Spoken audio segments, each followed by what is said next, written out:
إعلان مهم. 重要提示 Important announcement. Message important. Важное объявление. Anuncio importante. يرجى من المتحدثين الكرام إلقاء بياناتهم بسرعة معقولة لضمان ترجمة فورية وافية وعالية الجودة. 为了帮助口译准确完整传递发言信息，请代表发言时语速不要过快。 Speakers are kindly reminded to deliver their statements at a reasonable pace to ensure complete and quality interpretation. Il est rappelé aux orateurs qu'ils doivent présenter leur déclaration à un rythme raisonnable afin de garantir une interprétation complète et de qualité. Напоминаем ораторам, что для того, чтобы устный перевод был полным и качественным, необходимо выступать в умеренном темпе. Se ruega a los oradores que pronuncien sus declaraciones a un ritmo razonable para garantizar una interpretación íntegra y de calidad.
Excellencies, colleagues, I think we can start. As I see some settling down, let's start as on time as we can possibly make it.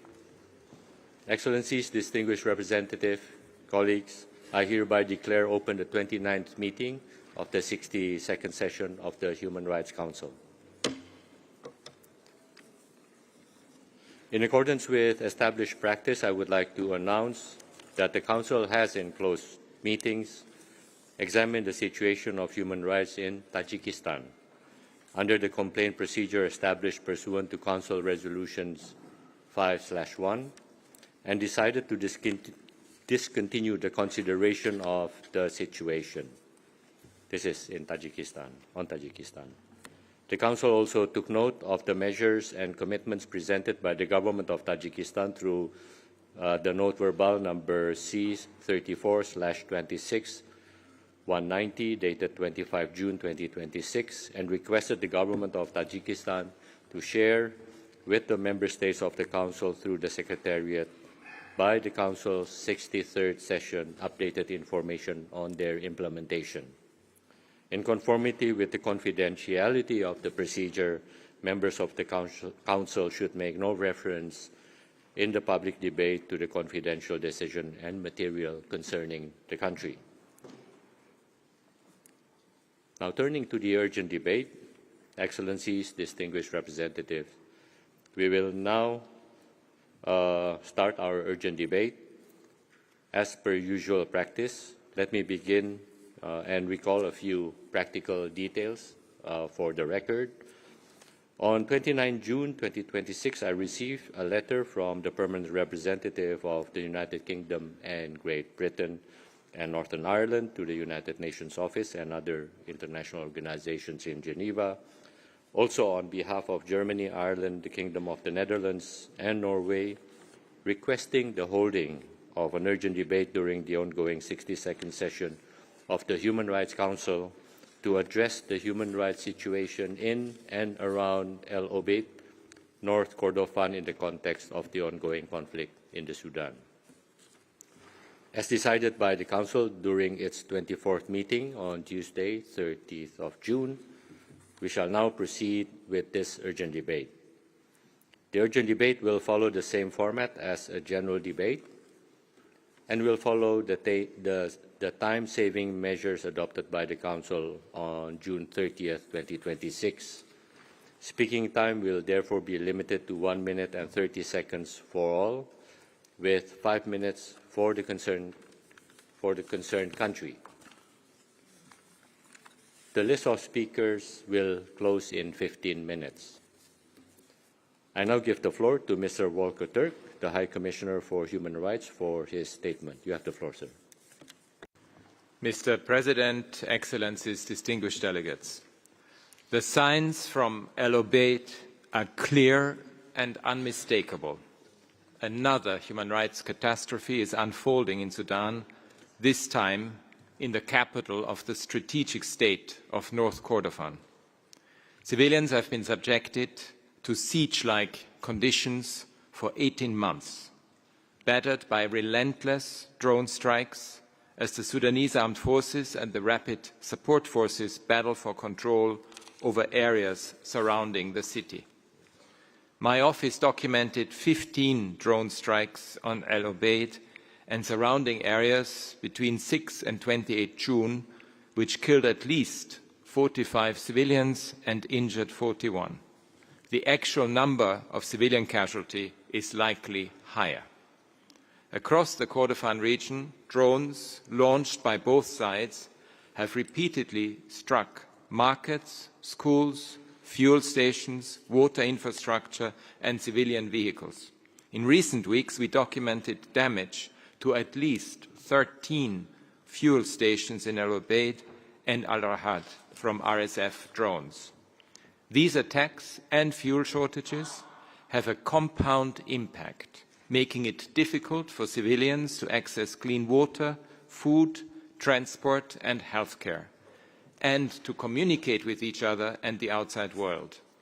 Shortages of clean water are reaching a critical point in al-Obeid. As the rainy season starts, this puts people at risk of waterborne diseases, including cholera. An influx of tens of thousands of people fleeing violence in other parts of Kordofan is straining resources even further. Some people are selling their belongings to finance their escape from the city. For many, the exorbitant cost of transport and constant attacks on vehicles along exit roads make leaving impossible. We have documented patterns of summary executions, abductions, torture and ill treatment, sexual violence and looting along the routes taken by displaced people across the Kordofan region. Those who stay in al-Obeid are also at risk of arbitrary arrest and detention. People who have fled areas controlled by the RSF and allied forces are frequently accused of collaboration. And all this takes place against a backdrop of rising hate speech. Mr. President, the international community cannot allow a repeat of the widespread atrocities that took place in Zamzam camp for displaced people and in Al-Fashar in North Darfur last year. My office assessed that at least 6,000 people were killed in the span of just 3 days when the RSF captured Al-Fashar. We found the RSF and allied militia committed war crimes and crimes against humanity, including mass killings, summary executions, sexual violence, and torture. These crimes were foreseen with repeated warnings by myself and my office, but they were not prevented. This is not a drill. It is a red alert that needs to land on the desks of heads of state and government around the world. Their phones should be running hot in the coming days and weeks with ideas on how to prevent atrocity crimes in al-Obeid and in other places in Kordofan, where the same strategies are being deployed. Reports by my office and others, and this urgent debate, call for strong action at the highest level. The UN Security Council needs to fulfill its responsibilities to prevent atrocity crimes. Al-Obeid is a classic case that shows why the use of the veto should be limited, as proposed by France and Mexico more than 10 years ago. All leaders must use their influence to exert pressure on all parties, and particularly the RSF, to stop an offensive on al-Obeid, to end strikes on civilians and essential infrastructure, to stop the flow of weapons, and to comply with their obligations under international law. There also needs to be accountability for the crimes that have been committed. I welcome the continued engagement of the International Criminal Court on Sudan as a path to that end, in addition to efforts based on universal jurisdiction. The safe and voluntary movement of civilians out of al-Obeid must be guaranteed. We urgently need a humanitarian pause to allow for the unhindered delivery of food and humanitarian aid into the city and its surroundings. Mr. President, we also need to pay far closer attention to the political economy of this war. The leaders of the warring parties bear the greatest responsibility for 3 years of appalling suffering, but behind them, domestic and foreign players are benefiting from the carnage. Our upcoming report will focus on how conflict resources, specifically the trade in gum arabic, are fueling the war economy in Sudan. Other key commodities include gold and livestock. My office records and publishes information on business interests in other situations around the world. We are ready to do the same on Sudan. We also need to end the steady supply of weapons from outside the country to all sides, which continues with complete disregard for their use in contravention of international law. Without action to end this, the conflict risks continuing indefinitely. I repeat my call for the arms embargo on Darfur to be extended to the whole country. And I urge concerted efforts by the international community to assume its responsibilities to protect the people of Sudan and support their efforts to build a peaceful, inclusive and democratic future. Thank you. Thank you. I now give the floor to Mr. George Katrougalos, the Chair of the Coordination Committee of Special Procedures, for his statement by video. Mr. President, Excellencies, distinguished delegates, I have the honor of addressing the Council today on behalf of the Coordination Committee of Special Procedures. We welcome the convening of this special session at a moment of profound urgency for the people of Sudan. More than 3 years since the outbreak of hostilities between the Sudanese armed forces and the Rapid Support Forces, the conflict continues to exact an intolerable human cost. Throughout this period, the special procedures have closely monitored developments in the country, repeatedly warning of escalating violations of international human rights law and international humanitarian law and their devastating consequences for civilians. Today, we are particularly alarmed by the rapidly deteriorating situation in al-Obeid, North Kordofan. Reports of a significant military build-up intensified artillery shelling and drone strikes, together with the prolonged siege-like conditions endured by the city's population, point to an imminent risk of another catastrophic assault on civilians. As the High Commissioner recently warned, we have seen this pattern before. The attacks on El-Fasher city and the Zamzama IDP camp demonstrated the devastating human rights consequences that follow when military operations are conducted in disregard of the fundamental principles of international law. The United Nations Security Council also warned of the imminent risk of mass atrocities. The international community cannot claim to be unaware of the risks facing the civilian population of al-Obeid. The warning signs are unmistakable, and they demand urgent preventive action. More than 3 years on, the conflict in Sudan continues, as the international community has so far been unable to bring it to an end. This persistent failure, together with the unfolding humanitarian catastrophe, reinforces the broader crisis of multilateralism and calls into question the credibility of the collective security architecture established under the United Nations Charter. Mr. President, the situation in al-Obeid must be understood within the broader context of a conflict that has become characterized by widespread and recurrent attacks against civilians. Indiscriminate violence, forced displacement, arbitrary detention, and forced disappearances, destruction of civilian infrastructure, and grave restrictions on humanitarian access. The increasing use of explosive weapons, including drones, in populated areas has compounded the suffering of civilians, damaging essential infrastructure and further limiting access to food, water, healthcare, and other indispensable services.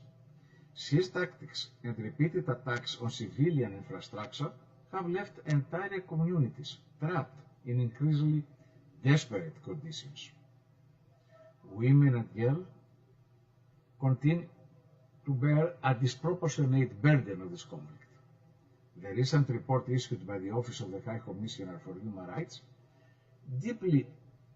documents deeply disturbing patterns of conflict-related sexual violence over the past 3 years, including rape, gang rape, sexual slavery, forced marriage, and other forms of sexual violence perpetrated as tactics of war and terror.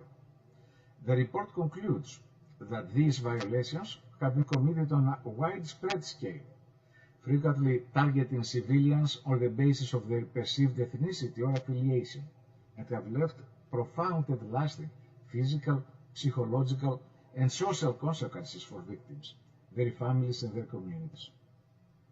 Children continue to be exposed to unimaginable violence, deprivation, and displacement.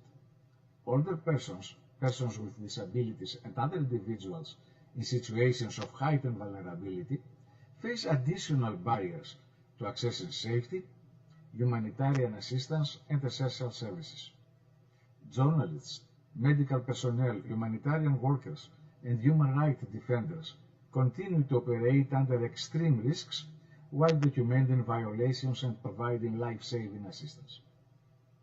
Mr. President, one of the most troubling features of this conflict is not only the scale of the violations, but also their repetition. The patterns documented over the past 3 years demonstrate that many of these abuses are no longer isolated incidents. They have become recurrent features of the conduct of hostilities. This repetition underscores the devastating consequences of persistent impunity. Special procedures reiterate that all parties to the conflict must fully comply with their obligations under international human rights law and international humanitarian law. Civilians must never be the object of attack. Hospitals, schools, humanitarian facilities, and other civilian infrastructure must be protected. Humanitarian actors must be granted rapid, safe and unimpeded access to all populations in need. Civilians wishing to leave areas affected by hostilities must be able to do so safely and voluntarily. We further recall that serious violations of international human rights law and international humanitarian law may constitute war crimes and, when applicable, crimes against humanity. Those responsible, including those exercising and have responsibilities of command, must be held accountable through prompt, independent, impartial and effective investigations consistent with international standards. Accountability is not only essential to provide justice to victims, it is indispensable to preventing further violations and to laying the foundations for a sustainable peace. Peace cannot endure when grave violations remain unaddressed, and victims are denied truth, justice and reparations. Mr. President, the Human Rights Council, Member States and all those with influence over the parties must act with urgency to help prevent another human rights catastrophe. Diplomatic efforts should prioritize the protection of civilians and the prevention of further atrocities, including conflict-related sexual violence, while supporting immediate humanitarian access and the safe movement of civilians. We also call upon neighboring states and the wider international community to continue to provide protection and assistance to those fleeing the conflict, to maintain access to asylum, and to support humanitarian operations responding to one of the world's gravest displacement and protection crises. Finally, special procedures reaffirm their readiness to continue support the Council through independent monitoring, reporting and expert advice. We remain committed to working with the High Commissioner, the Independent International Fact-Finding Mission for the Sudan, and all relevant stakeholders to promote accountability, protect human rights, and support the aspirations of the Sudanese people for peace, justice, and dignity. I thank you. Thank you. That was a 9-minute long statement. I think this we should, in times of time-saving measures, we should take this into account. I now give the floor to Ms. Mona Rishwami, member of the Independent International Fact-Finding Mission on the Sudan. You have the floor, madam.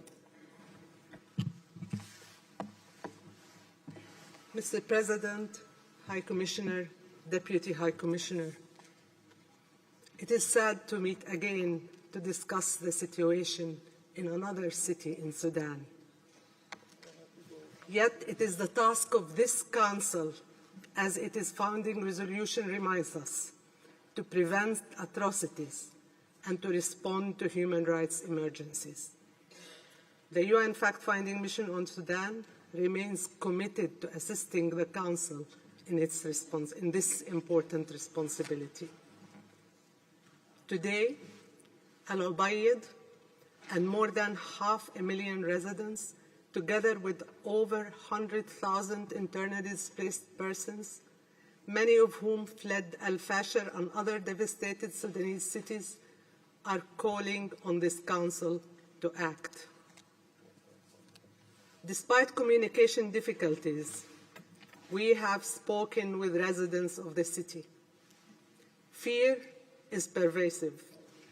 Fear for their own fate and for the fate of their city. That fear has been amplified by statements and videos circulated on social media accounts affiliated with the Rapid Support Forces, RSF, showing military built-up around al-Obeid and preparations to enter the city. Al-Obeid is a central civilian, administrative, and humanitarian hub linking central Sudan, Darfur, and South Kordofan. RSF now has control over all routes surrounding it except towards the east. Residents described growing military movements around the city by the RSF and increasing insecurity with drone attacks along exit routes.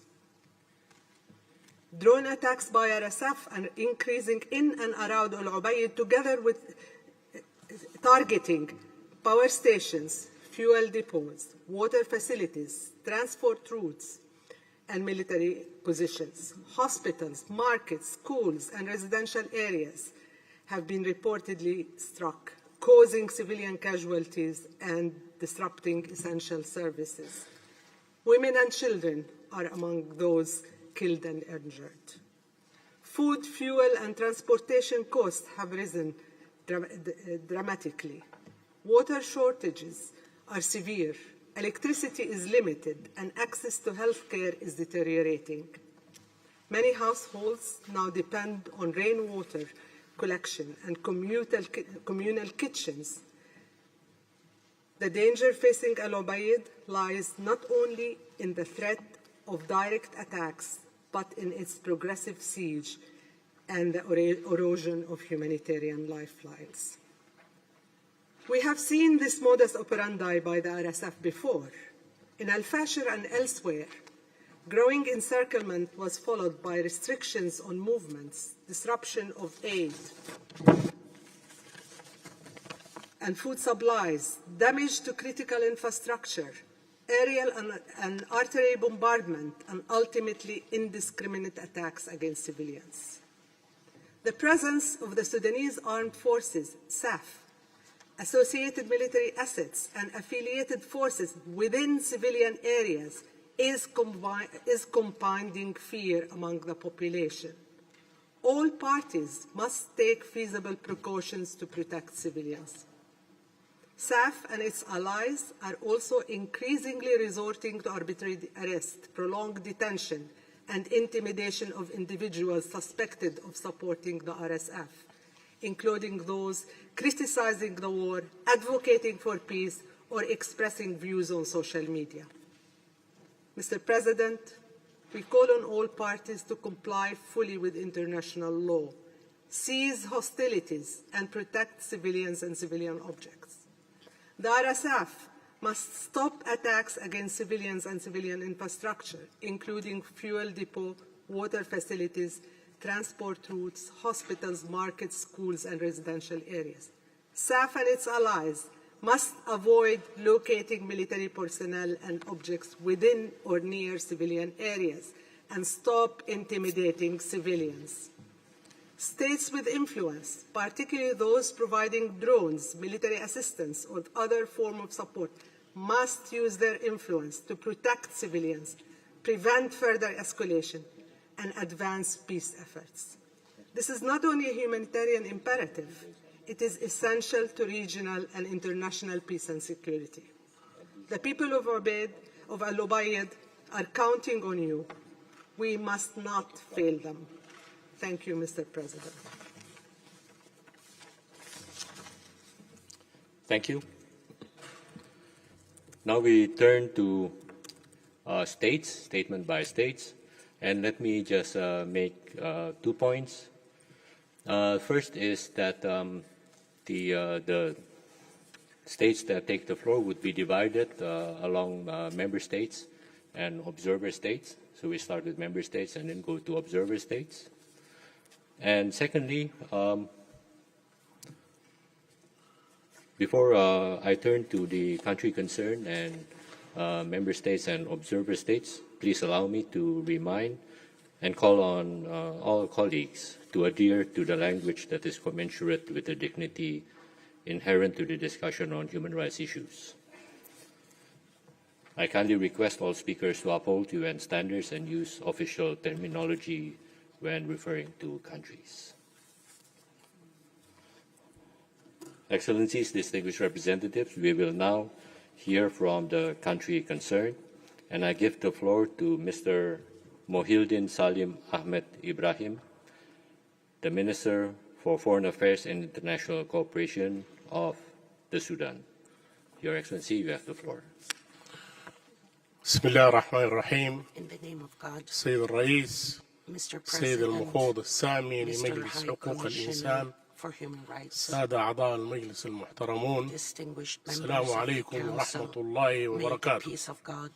أرجو أن أنقل لكم باسم السودان حكومة وشعبا تقديرنا للجهود التي يبذلها مجلسكم الموقر وكافة أجهزة الأمم المتحدة ووكالاتها والشركاء الدوليون الصادقون من أجل إيصال الرسائل اللازمة للميليشيا الإرهابية التي ومنذ أن فشلت في الاستيلاء على السلطة بقوة السلاح انخرطت في حرب مفتوحة على الدولة والشعب والبنية التحتية والمرافق الاستراتيجية المدنية الخدمية.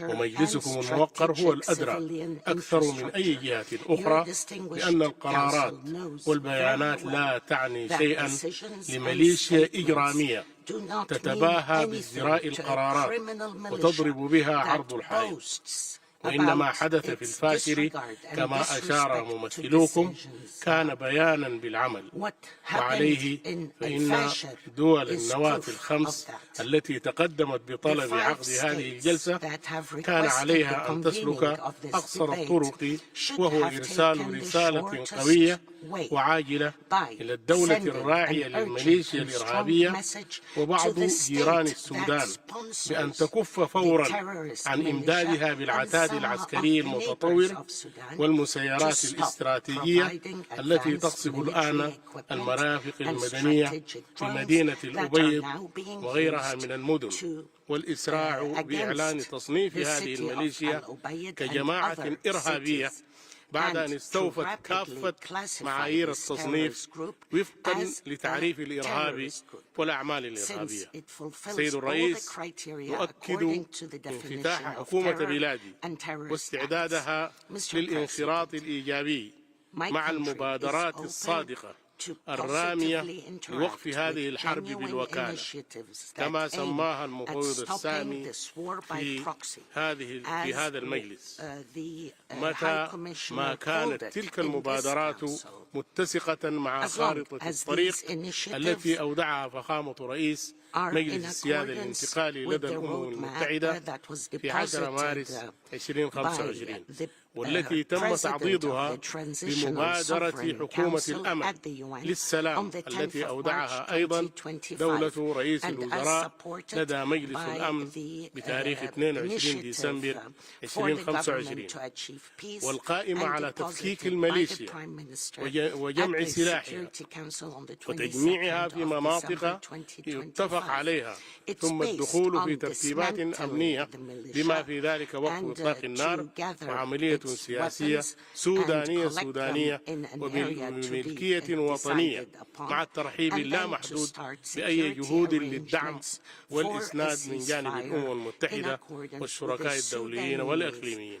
سيد الرئيس، إن تعاون حكومة السودان مع آليات الأمم المتحدة بما في ذلك المكتب القطري لحقوق الإنسان بالبلاد والذي تم إرساله بطلب منا، وكذلك الخبير المعين، حيث أن حماية حقوق الإنسان بالنسبة لنا هي أولوية وطنية قصوى وليست مجرد استجابة لمطلوبات خارجية، كما أن أجهزة الدولة وآلياتها ذات الصلة بتحقيق العدالة وإنصاف الضحايا ومنع الإفلات من العقاب تعمل بنزاهة وكفاءة، والسودان مشهود له بذلك.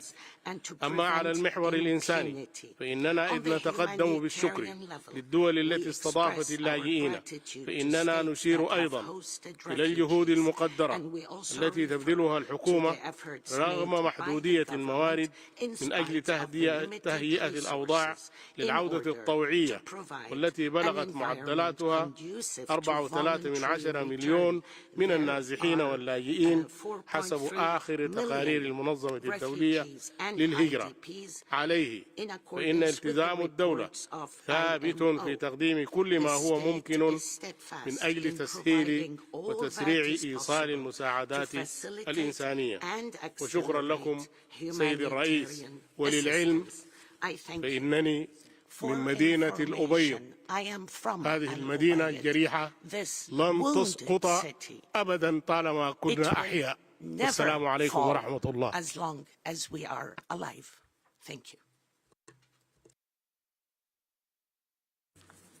Thank you.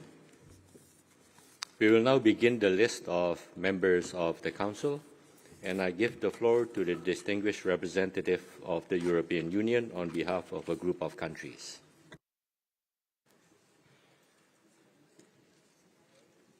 I have the honor to speak on behalf of the EU. Albania, Liechtenstein, North Macedonia, Moldova and Montenegro align themselves with this statement. We meet at a moment for prevention. The patterns of atrocity documented by the fact-finding mission in its report Hallmarks of Genocide in Al-Fashir must not be repeated in al-Obeid.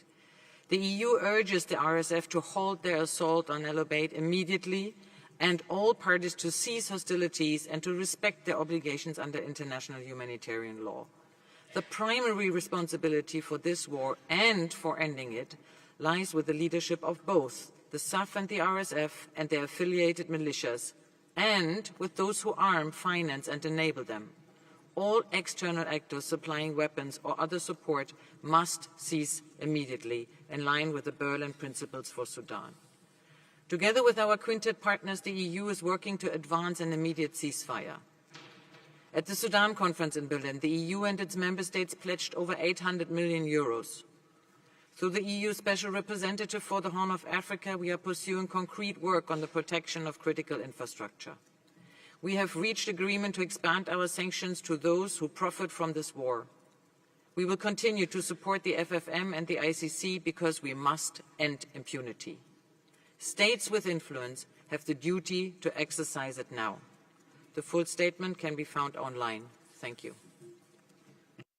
Thank you. I give the floor to the distinguished representative for Finland on behalf of a group of countries. Mr. President, Mr. High Commissioner, the Nordic Baltic countries are deeply concerned by the risk of large-scale atrocities in al-Obeid.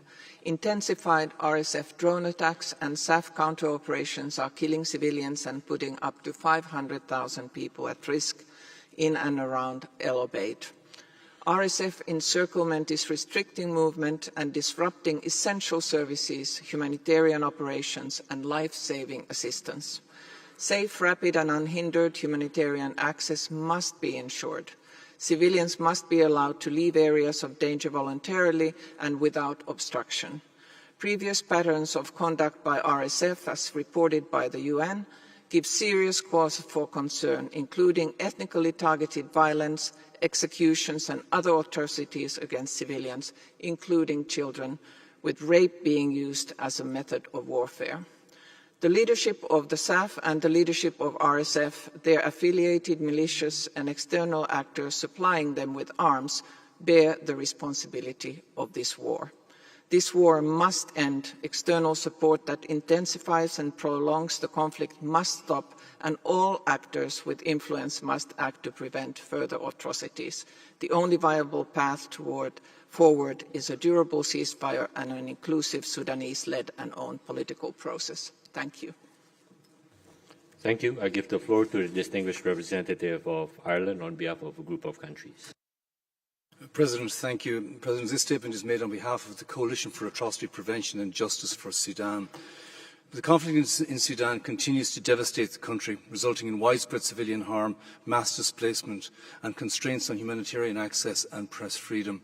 In al-Obeid, intensifying drone strikes have killed civilians and damaged critical infrastructure, driving acute shortages. With the start of the rainy season, needs are increasing, while humanitarian personnel face unacceptable attacks. The risk of large-scale atrocities is rising, with 500,000 civilians in grave danger. President, we must act with urgency to address the escalating risk of serious human rights violations and abuses in and around al-Obeid. Today's debate and accompanying resolution send the strongest possible signal that the world is watching. We reiterate our support to the vital work of the UN Independent International Fact-Finding Mission for Sudan. We urge the Rapid Support Forces to end the siege-like conditions in al-Obeid. All parties to the conflict should immediately de-escalate, facilitate safe passage for civilians and guarantee rapid, safe and unhindered humanitarian access. We call on all states to refrain from harmful external interference, use their influence to call for the protection of civilians, humanitarian personnel, and the prevention of further atrocities, and to support a Sudanese-led path to peace. Thank you, President. Thank you. I give the floor to the distinguished representative of Kenya on behalf of the African Group.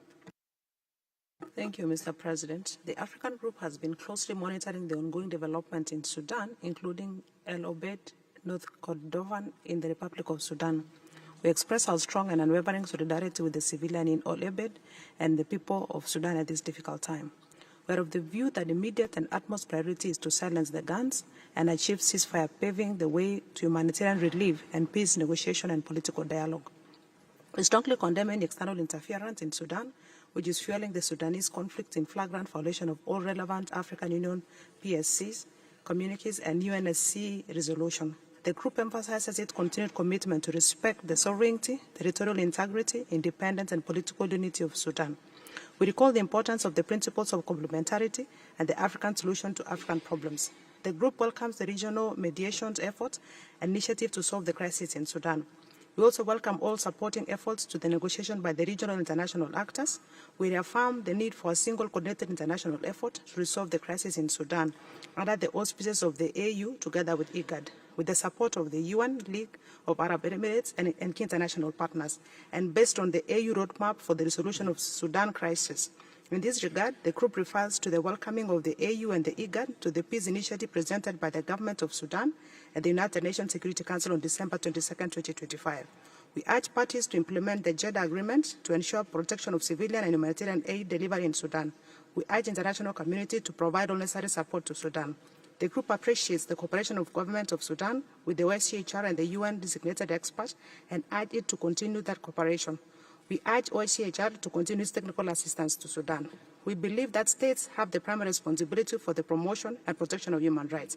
The consent of the concerned country remains a crucial element for the process of the implementation of the mandates of any mechanism established by HRC or expansion of the mandate of the existing mechanism. Thank you, Mr. President.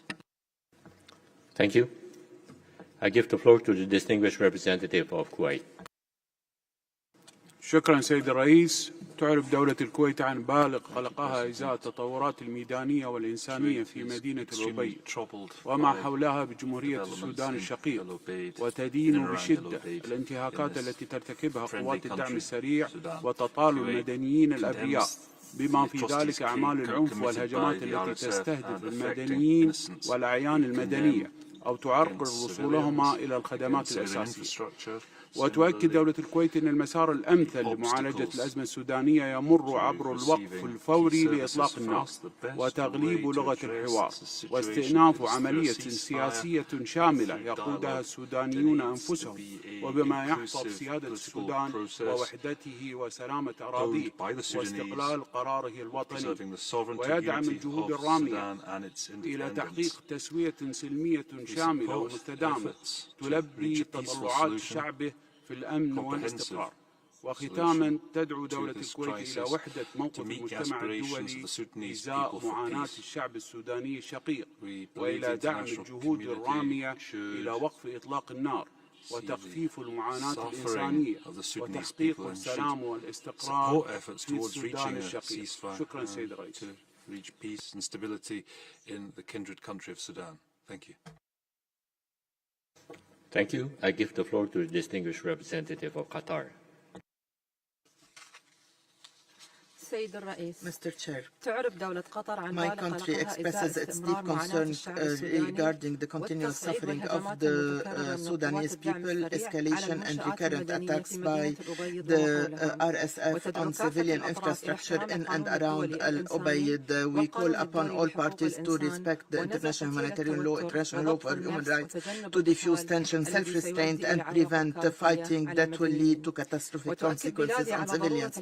We reiterate the need need to engage in a dialogue between all Sudanese parties to a lasting end of the conflict, to address humanitarian situation and to launch large-scale negotiations that will ultimately lead to a comprehensive and lasting peace.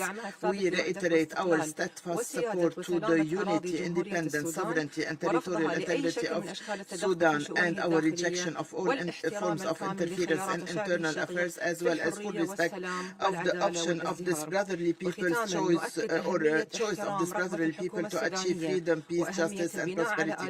We reiterate the importance of building on human rights mechanisms that enjoy approval and trust of the concerned country and that can interact in the field and access the field. Thank you, Mr. Chair.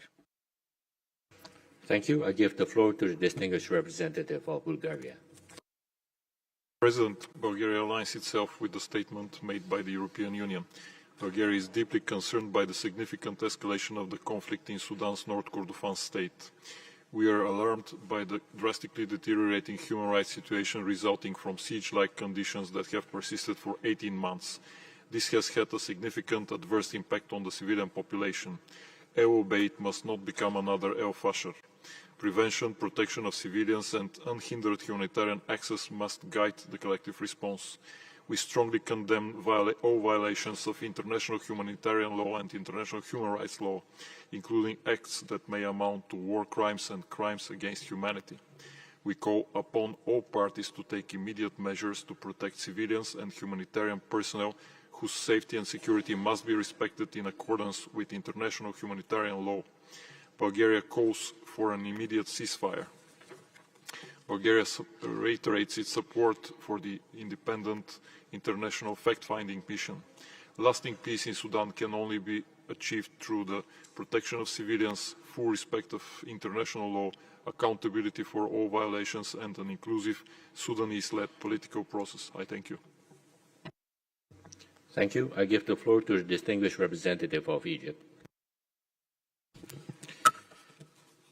Mr. Chair, we are meeting again today to discuss the atrocities targeting a new Sudanese city. We will condemn, we will denounce, we will reiterate our call to protect civilians. Isn't that what Egypt has warned against since the first day of this crisis? Didn't we warn that equating the Sudanese state with rebellious militias will encourage them to pursue their war and open the door to further atrocities and moving the catastrophe from one Sudanese city to another? We strongly condemn the atrocities by the RSF and Obeid. This reminds us what we have witnessed in Al-Fasher, in Junaina and other Sudanese cities. We reiterate that preserving the unity, sovereignty, territorial integrity and national institution of Sudan and to refuse any attempt to divide Sudan is the only way to preserve Sudan and its people's interests and rights. The priority today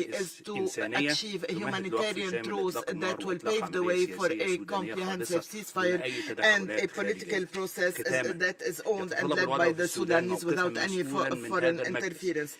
This council is requested to have a responsible position based on the mechanisms that enjoy approval and trust of Sudan. This is an indispensable pillar to achieve justice and to protect human rights. Thank you.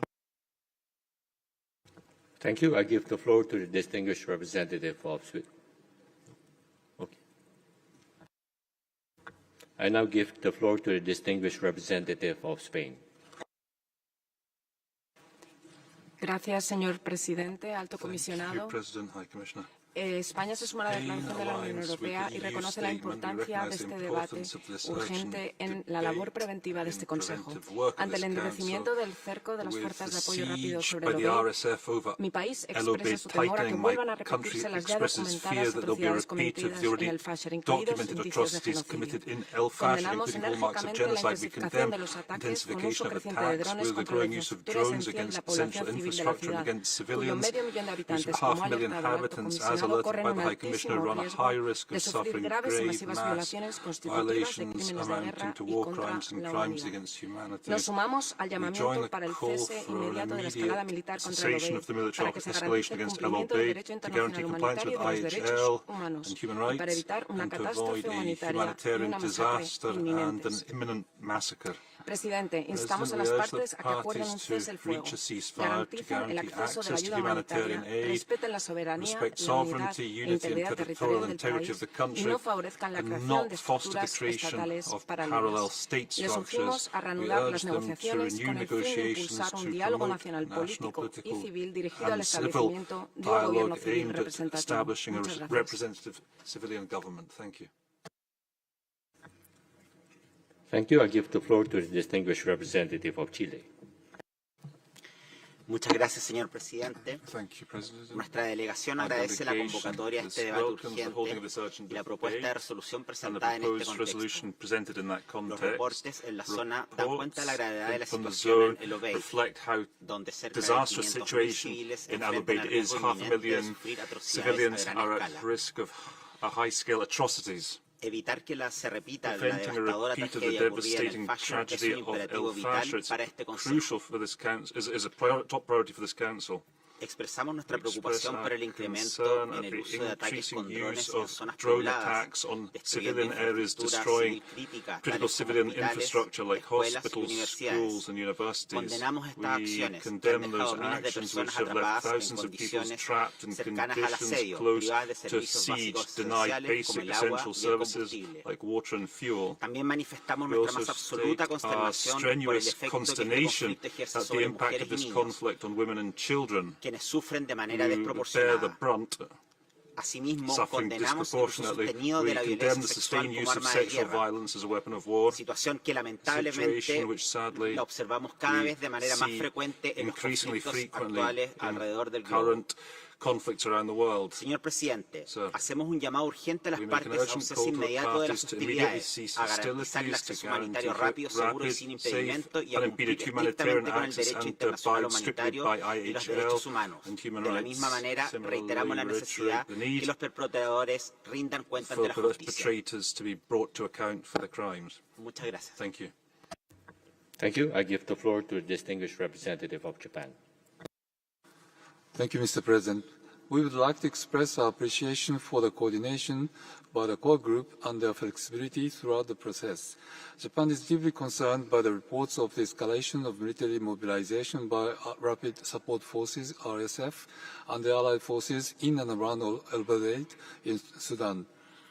This significantly increased the risk of violence against civilians and attacks on civilian infrastructure, as well as further escalation of the conflict in al-Obeid, the Kordofan region, and beyond. Given these alarming developments, integrated and coordinated action is urgently needed to prevent further atrocities and protect civilians. Al-Obeid must not become another El-Fashar. From this perspective, Japan supports both the primary purpose and the convening of this urgent debate. We join our partners in calling upon the RSF and their allied forces to immediately cease any actions that put innocent lives at risk, obstruct humanitarian access, or contribute to further atrocities and suffering. Japan, together with the countries concerned, has been urging the relevant parties in Sudan to respect human rights and de-escalate tensions, commit to an immediate and permanent ceasefire, and improve access to humanitarian assistance. Japan is committed to continuing those efforts towards improving the situation in Sudan. I thank you. Thank you. I give the floor to the distinguished representative of the United Kingdom of Great Britain and Northern Ireland. Thank you, Mr. President. We are appalled by the deteriorating situation in al-Obeid. As we have heard repeatedly this morning, escalating drone strikes have killed civilians and destroyed civilian infrastructure. Key supply routes have been hit, along with fuel stations and the electricity grid. Access to basic services has been cut off for over 500,000 people and 100,000 already displaced. Last year, the world watched in horror as the Rapid Support Forces raped, pillaged and murdered their way through al-Fasher. This cannot be repeated. As our Foreign Secretary has warned, al-Obeid is on the precipice of an atrocity that will deepen the wounds already inflicted on Sudan. This Council must act with urgency to help prevent further harm to civilians. The UK has led efforts to urge de-escalation and adherence to international law so civilians can leave safely and reach desperately needed aid. This year, the UK is providing £146 million in aid, including £15 million for local responders, ensuring life-saving aid is delivered to the front lines of the conflict. However, aid alone is insufficient. Ending impunity is essential. The fact-finding mission remains vital in establishing accountability for crimes, including any committed in al-Obeid. It must be granted full access across Sudan to carry out its mandate.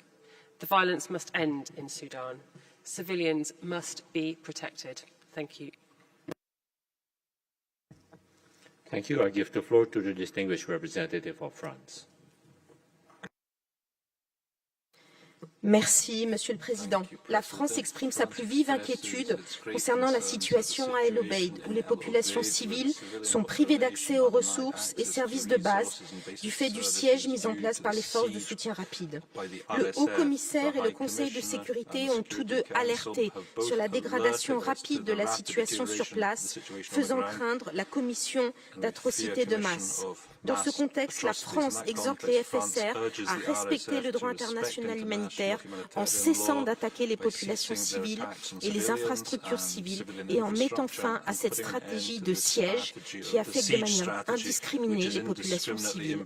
L'accès immédiat, sûr et sans entrave des acteurs humanitaires à ces populations doit être garanti.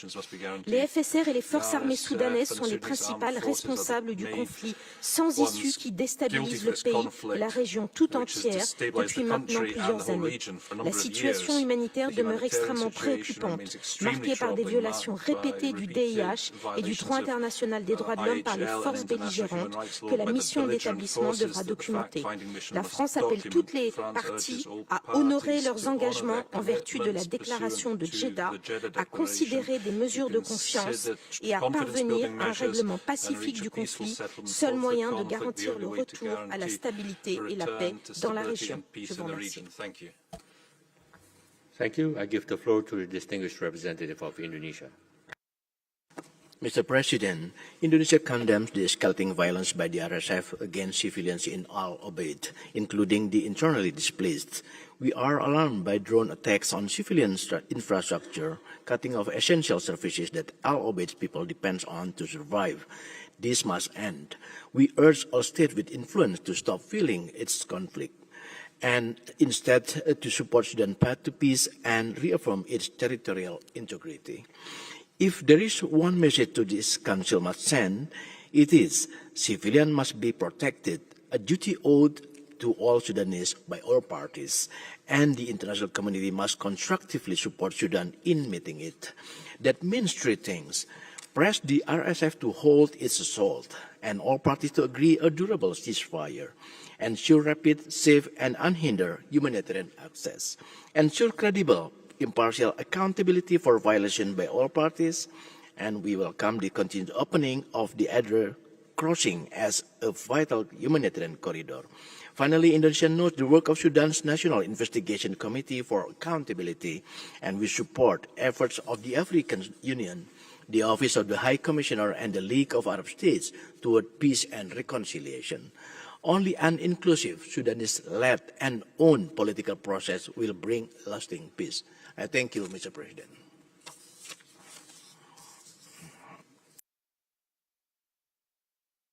Okay, thank you. Before I continue, just to announce that the list of speakers is now closed. And now I give the floor to the distinguished representative of Kenya. President, Kenya shares the concerns expressed by many delegations at the rapidly deteriorating situation in and around al-Obeid, North Kordofan, and welcome the efforts of the core group in calling for this urgent debate as a timely use of Council's prevention mandate.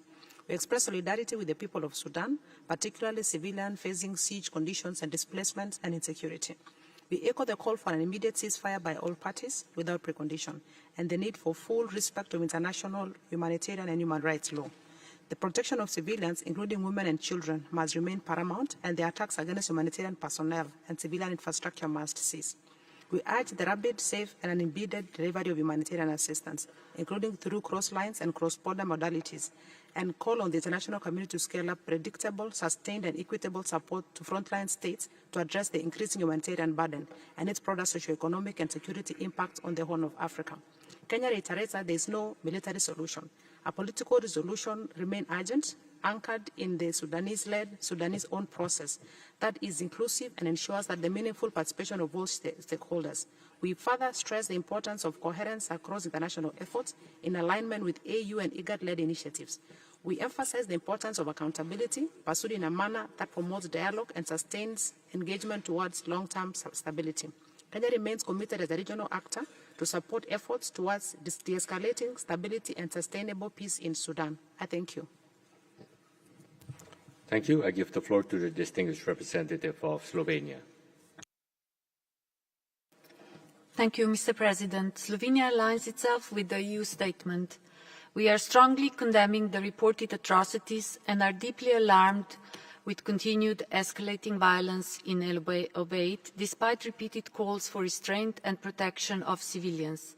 Just 8 months ago, the fall of al-Fashir led to tens of thousands of deaths and widespread ethnic targeting and sexual violence in what the UN fact-finding mission assessed as the hallmarks of genocide.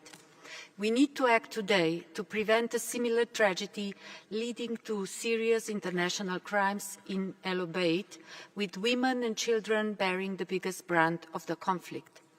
The primary responsibility for bringing conflict in Sudan, including in al-Obeid, to an end rests with the leadership of both the Sudanese armed forces and the RSF and their affiliated militias, as well as those who provide them with arms, financing and other forms of support.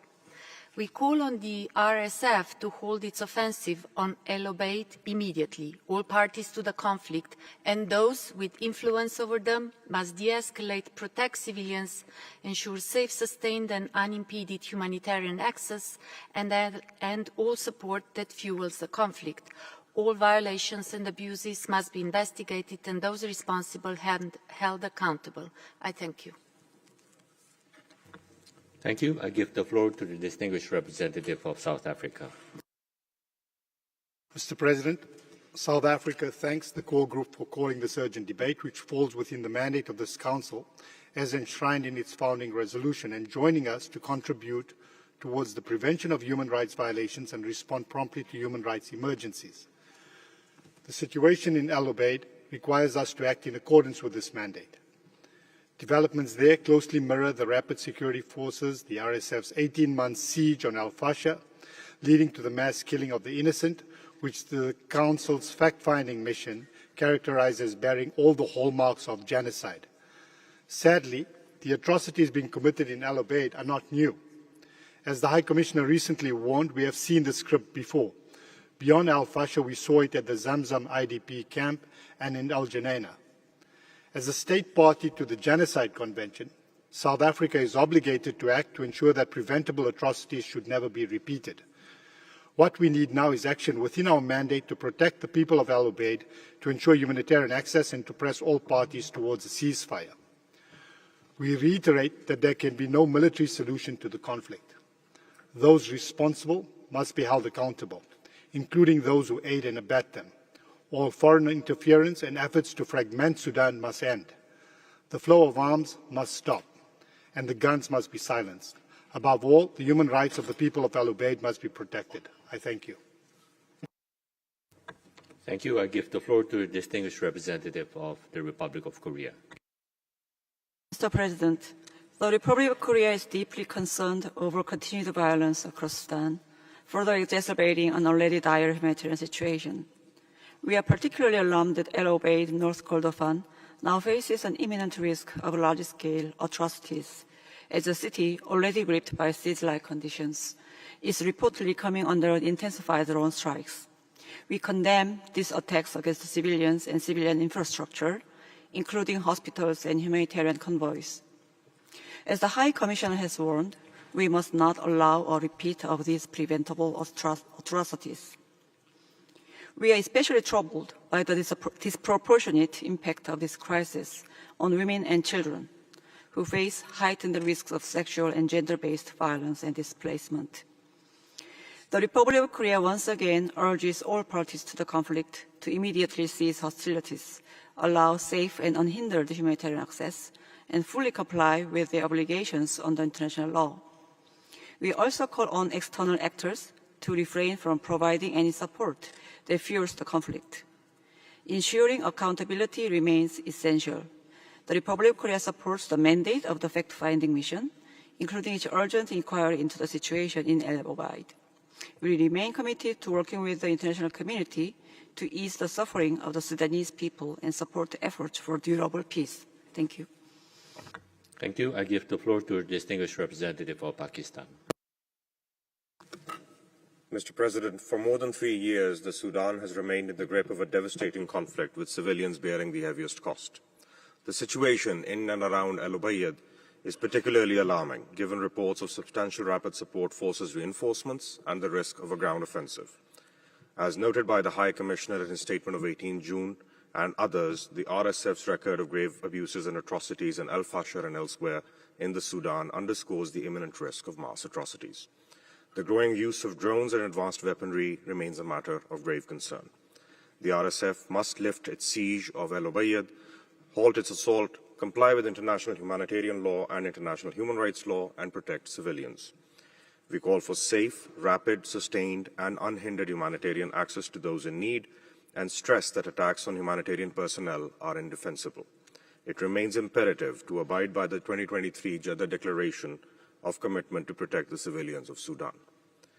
Sudan's sovereignty, unity, and territorial integrity must be preserved. Parallel governance structures must be firmly rejected. They would only prolong the conflict to which there is no military solution. Pakistan welcomes international and regional efforts to achieve an immediate ceasefire and to support an inclusive, Sudan-owned and Sudan-led political process. Thank you, Mr. President. Thank you. I give the floor to the distinguished representative of Mexico. Gracias, señor presidente. México expresa su profunda preocupación por el conflicto en Sudán, que se ha prolongado por más de 3 años sin señales de una solución. Ello ha resultado en el deterioro de la situación de derechos humanos y humanitaria, particularmente en el Obeid. Estamos frente a una crisis que no permite la inacción de la comunidad internacional. 11,5 millones de personas han sido desplazadas por el conflicto. Condenamos enfáticamente los ataques contra civiles, hospitales, escuelas y cualquier infraestructura civil. Preocupa el impacto desproporcionado que la violencia y el trauma derivado del conflicto tiene sobre la niñez. Ninguna infancia debería crecer bajo el miedo de los ataques, verse privada de educación o quedarse sin acceso a servicios esenciales. México insiste en la necesidad de garantizar un acceso humanitario, seguro y sin obstáculos. Todas las partes están obligadas a respetar el derecho internacional humanitario de los derechos humanos y de los refugiados, en línea con la resolución 1556 del Consejo de Seguridad. Rechazamos toda injerencia extranjera, incluido el suministro de armas, que ha sido uno de los motores de este conflicto. Finalmente, México reitera su respaldo a la soberanía, la unidad y la integridad territorial de Sudán, incluido el derecho a disponer libremente de sus recursos naturales, condición necesaria para el disfrute de los derechos humanos. Muchas gracias, señor presidente. Thank you. I give the floor to the distinguished representative of Albania.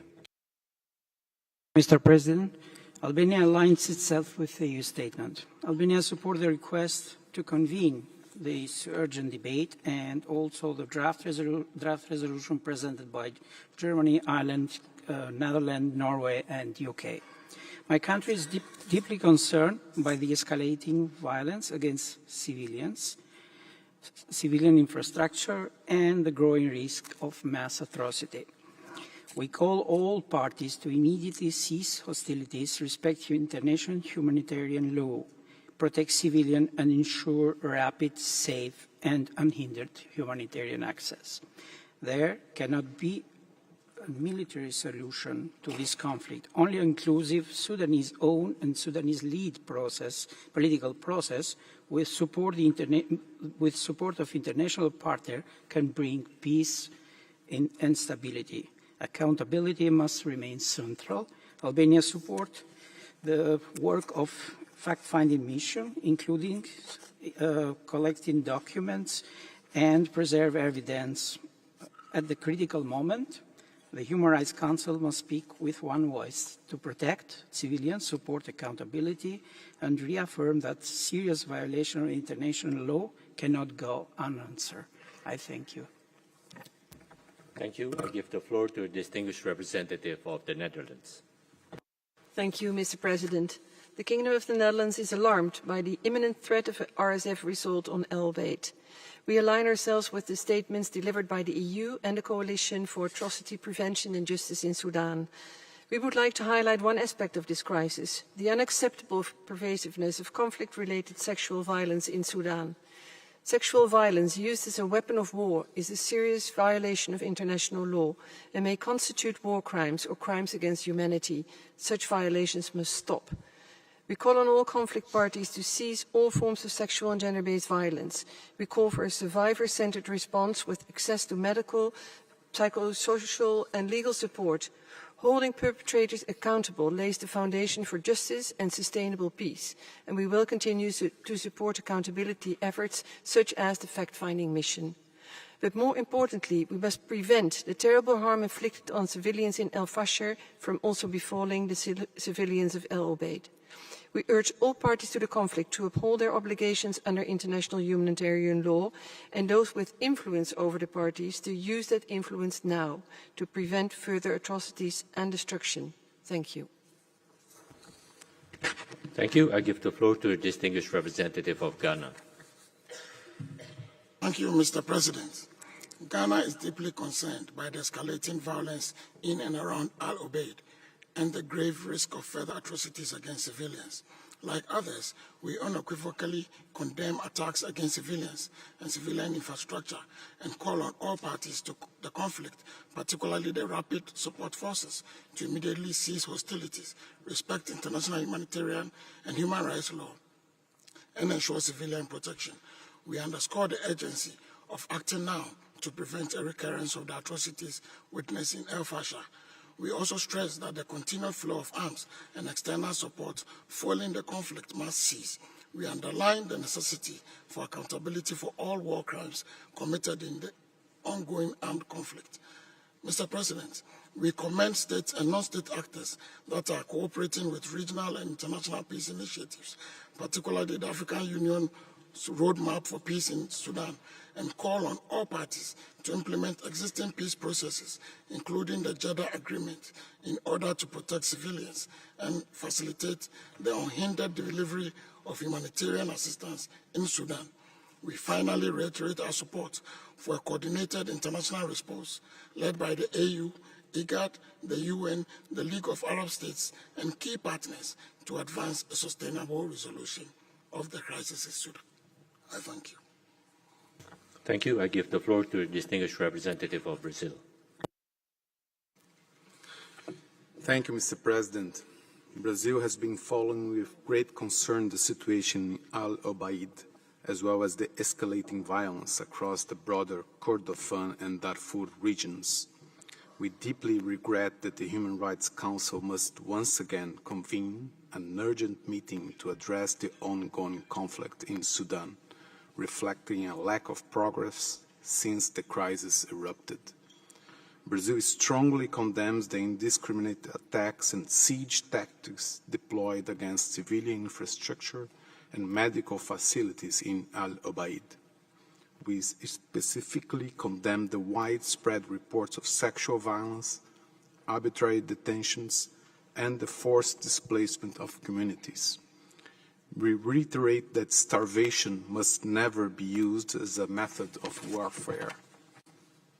We call on all parties to immediately lift any blockades, ensure free and unimpeded humanitarian relief to al-Obeid, and guarantee the absolute protection of humanitarian workers.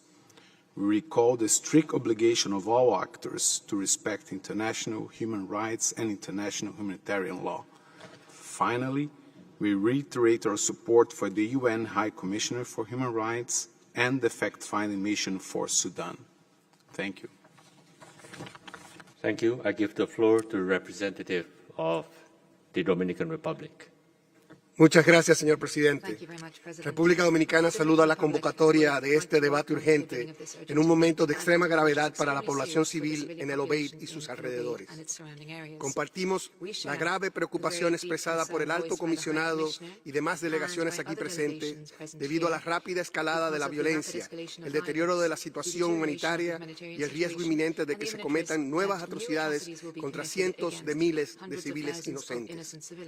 Condenamos de la manera más categórica los ataques contra la población civil, la infraestructura esencial y el personal humanitario, así como las restricciones al acceso de alimentos, agua y asistencia médica. Nos unimos al llamado para un cese al fuego inmediato, un cese de las hostilidades y a la reanudación de un proceso político inclusive, liderado por los propios sudaneses, que preserve la unidad e integración territorial del país. Reiteramos que todas las partes en el conflicto deben garantizar la protección de la población civil y facilitar un acceso humanitario rápido, seguro y sin obstáculos. Al mismo tiempo, instamos a la comunidad internacional y a otros actores regionales relevantes a redoblar sus esfuerzos diplomáticos y de cooperación para apoyar mecanismos que propicien una solución política viable y sostenible sobre el terreno. Reafirmamos la importancia de garantizar la rendición de cuentas. Muchas gracias, señor presidente. Thank you. I give the floor to the distinguished representative of China.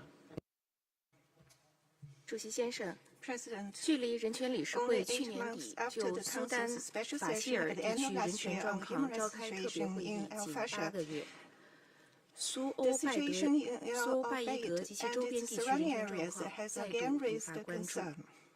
中方多次强调，发生在法希尔的大规模暴行绝不能再度上演。苏丹人民的生命权等基本人权应当得到切实尊重。快智部队应保持克制，尽快停火，履行国际法律义务。中方重申，人权理事会有关讨论应严格遵守授权，充分尊重苏丹的主权、统一和领土完整，维护苏人民主导地位。中方一贯反对未经当事国同意强推国别机制，有关事实调查团设立之初就未经苏同意，国际社会不能不顾苏反对扩大授权，无助于解决问题，还会使问题复杂化。我们希望人权理事会在尊重并听取苏丹本国意见的基础上，寻求共识，推动通过对话谈判达成持久的解决办法。谢谢主席。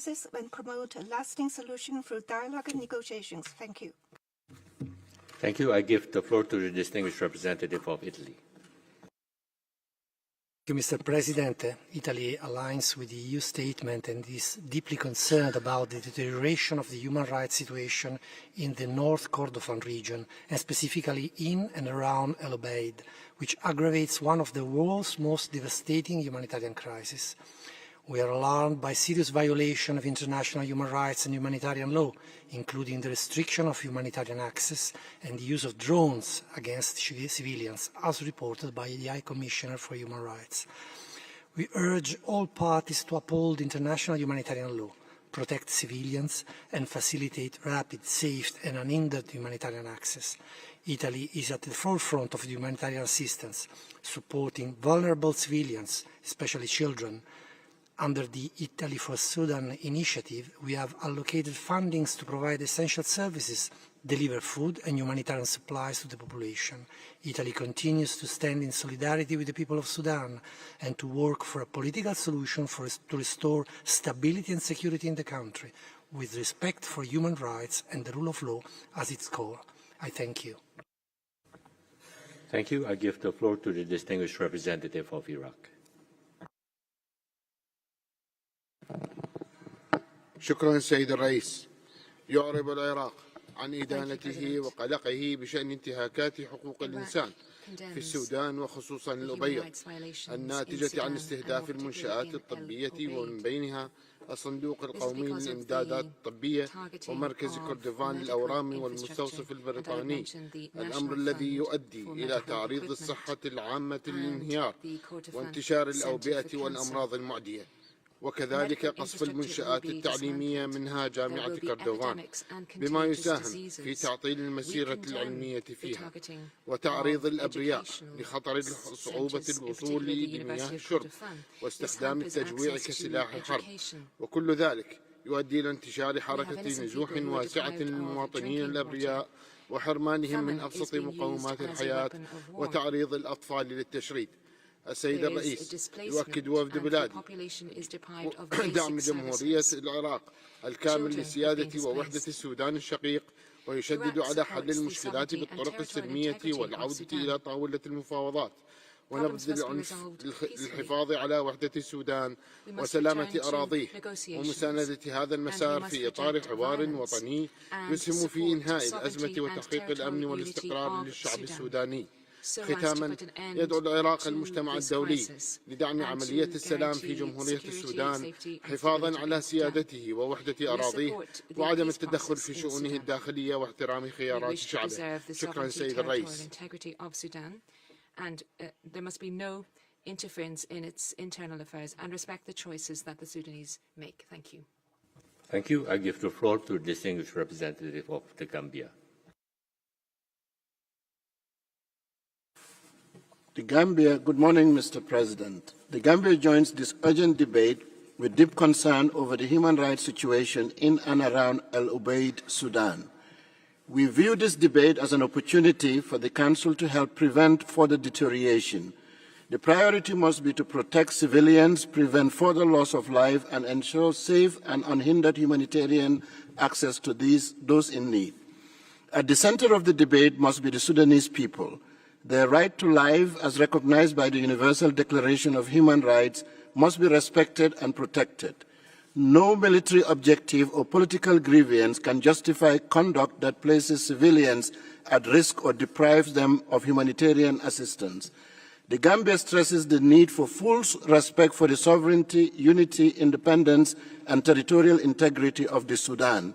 Any sustainable solution must be Sudanese-owned, African-led, and supported in a manner that strengthens peace, national cohesion, and civilian protection.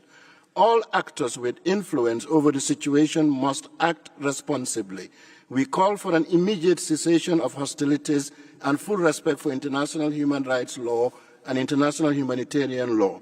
The Gambia also recalls the Banjul Joint Declaration on Sudan of May 2026 as an important African contribution to civilian protection, evidence preservation, accountability, and victim-centered justice, and must be respected and translated into concrete action, and we submit. Thank you.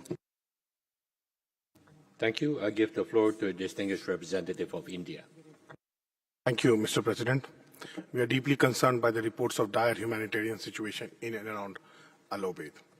Ever since the current conflict started in Sudan in April 2023, the people of Sudan have been the worst affected. The conflict has caused immense loss of civilian life and wide-scale destruction of property. Heavy fighting, mass atrocities against civilians, and increasing fragmentation of the country are driving displacement and affecting the wider region. Refugee camps are inadequately equipped to handle such a huge scale of mass displacement within the country. The prolonged conflict has resulted in significant contraction in Sudanese economy in absolute terms, with widespread destruction of infrastructure, property, trade, and agricultural production. Sudan's population is facing acute food scarcity, extreme inflation, and leaving millions dependent on humanitarian assistance for survival. India has always attached great importance to its relations with the friendly people of Sudan. We have extended humanitarian assistance to Sudan in the form of medical supplies and food aid, including 27 tons of life-saving medicines and 2,000 metric tons of rice since 2023. These measures reflect India's continued commitment to supporting the people of Sudan during the ongoing conflict and humanitarian crisis. We stand by our friends in Sudan in their time of difficulty. Mr. President, we have consistently underscored the importance of engagement and reconciliation to resolve the conflict in Sudan. We reiterate our call for restraint, dialogue towards peace and stability in Sudan. Thank you. Thank you. I give the floor to the distinguished representative of Cyprus. Thank you, Mr. President. Cyprus aligns itself with the EU statement. We are alarmed by the unfolding situation in al-Obeid and stress the imperative of preventing a repetition of al-Fasher and the mass atrocities committed against innocent civilians. We call for the immediate cessation of hostilities throughout Sudan and for the protection of all civilians as foreseen under international humanitarian law. The horrific levels of sexual and gender-based violence witnessed in this conflict demand particular protection for women and girls, as well as robust action to end the weaponization of such violence. There cannot be impunity for these and other serious crimes committed in this conflict. Peace and reconciliation require justice and accountability. At the same time, humanitarian aid must reach all Sudanese civilians, including in al-Obeid, and the looting of aid must stop. Last, but by no means least, Cyprus underlines the importance of respecting the sovereignty and territorial integrity of Sudan and ensuring its unity. I thank you.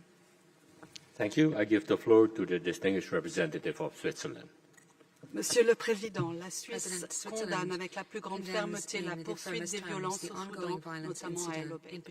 Les attaques répétées des forces de soutien rapide et de leurs alliés, y compris au moyen de drones armés, violent le droit international humanitaire et aggravent une crise déjà catastrophique, marquée par de nombreuses violations des droits de l'homme. Nous appelons toutes les parties au conflit à mettre fin immédiatement aux violences et aux attaques contre les civils. Nous ne pouvons plus passer sous silence le rôle des acteurs extérieurs qui alimentent ce conflit. Comme l'a rappelé la haute commissaire adjointe le 15 juin dernier, des puissances étrangères fournissent différentes formes de soutien militaire qui prolongent les hostilités et contribuent aux violations largement documentées, y compris des crimes de guerre et des crimes contre l'humanité. Et comme l'a relevé la mission d'établissement des faits concernant al-Fashar, ces atrocités présentent des signes distinctifs d'un génocide. Nous appelons les acteurs extérieurs à cesser immédiatement tout soutien militaire, y compris de personnel, et à user de leur influence afin de prévenir de nouvelles atrocités.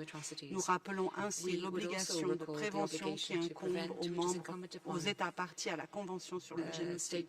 Nous soutenons l'extension de l'embargo sur les armes du Conseil de sécurité à l'ensemble du territoire soudanais. La Suisse souligne enfin que les responsables de crimes internationaux devront répondre de leurs actes devant la justice. Je vous remercie.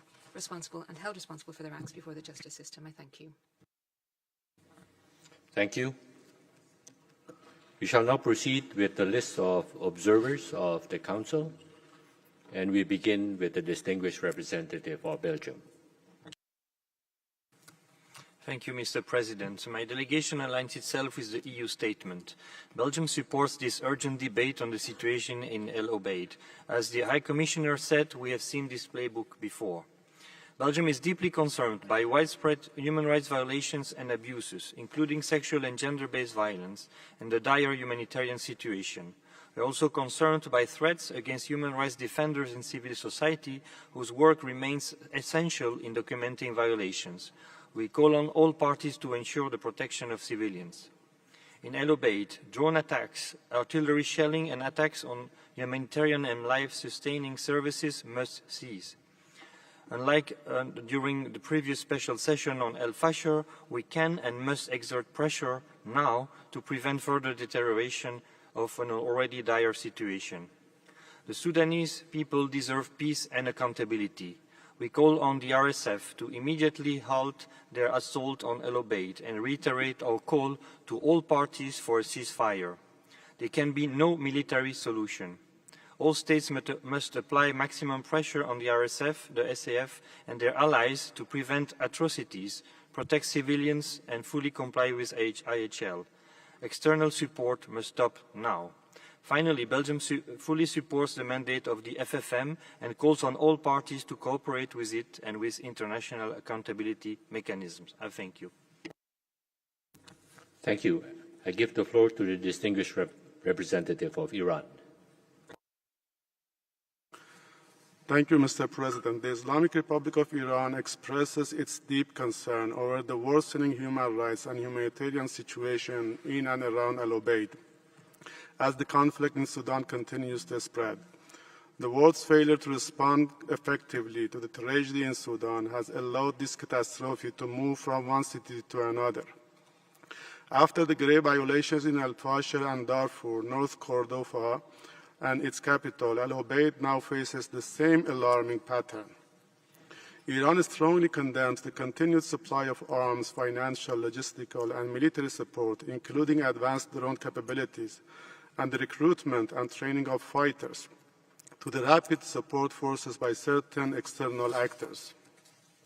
We call for the full respect for international humanitarian law, accountability for all external actors fueling this conflict, and equal treatment of all crises without double standards. Iran reaffirms its unwavering support for the sovereignty, independence, territorial integrity, and unity of Sudan, rejects any form of foreign interference, including any attempt to impose a situation of dual governance, and stresses that only a Sudanese-led solution can secure lasting peace and stability. I thank you. Thank you. I give the floor to the distinguished representative of Austria. Thank you, Mr. President. Austria aligns itself with the EU statement. Austria is gravely alarmed by the rapidly deteriorating human rights situation in al-Obeid and the imminent risk of mass atrocities. We echo the High Commissioner's warning that the pattern of violence witnessed in al-Fasher and Samsam must not be repeated.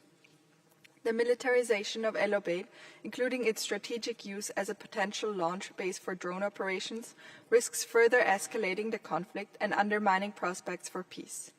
Austria calls on the RSF to immediately halt their offense on al-Obeid and to stop drone attacks on civilian infrastructure.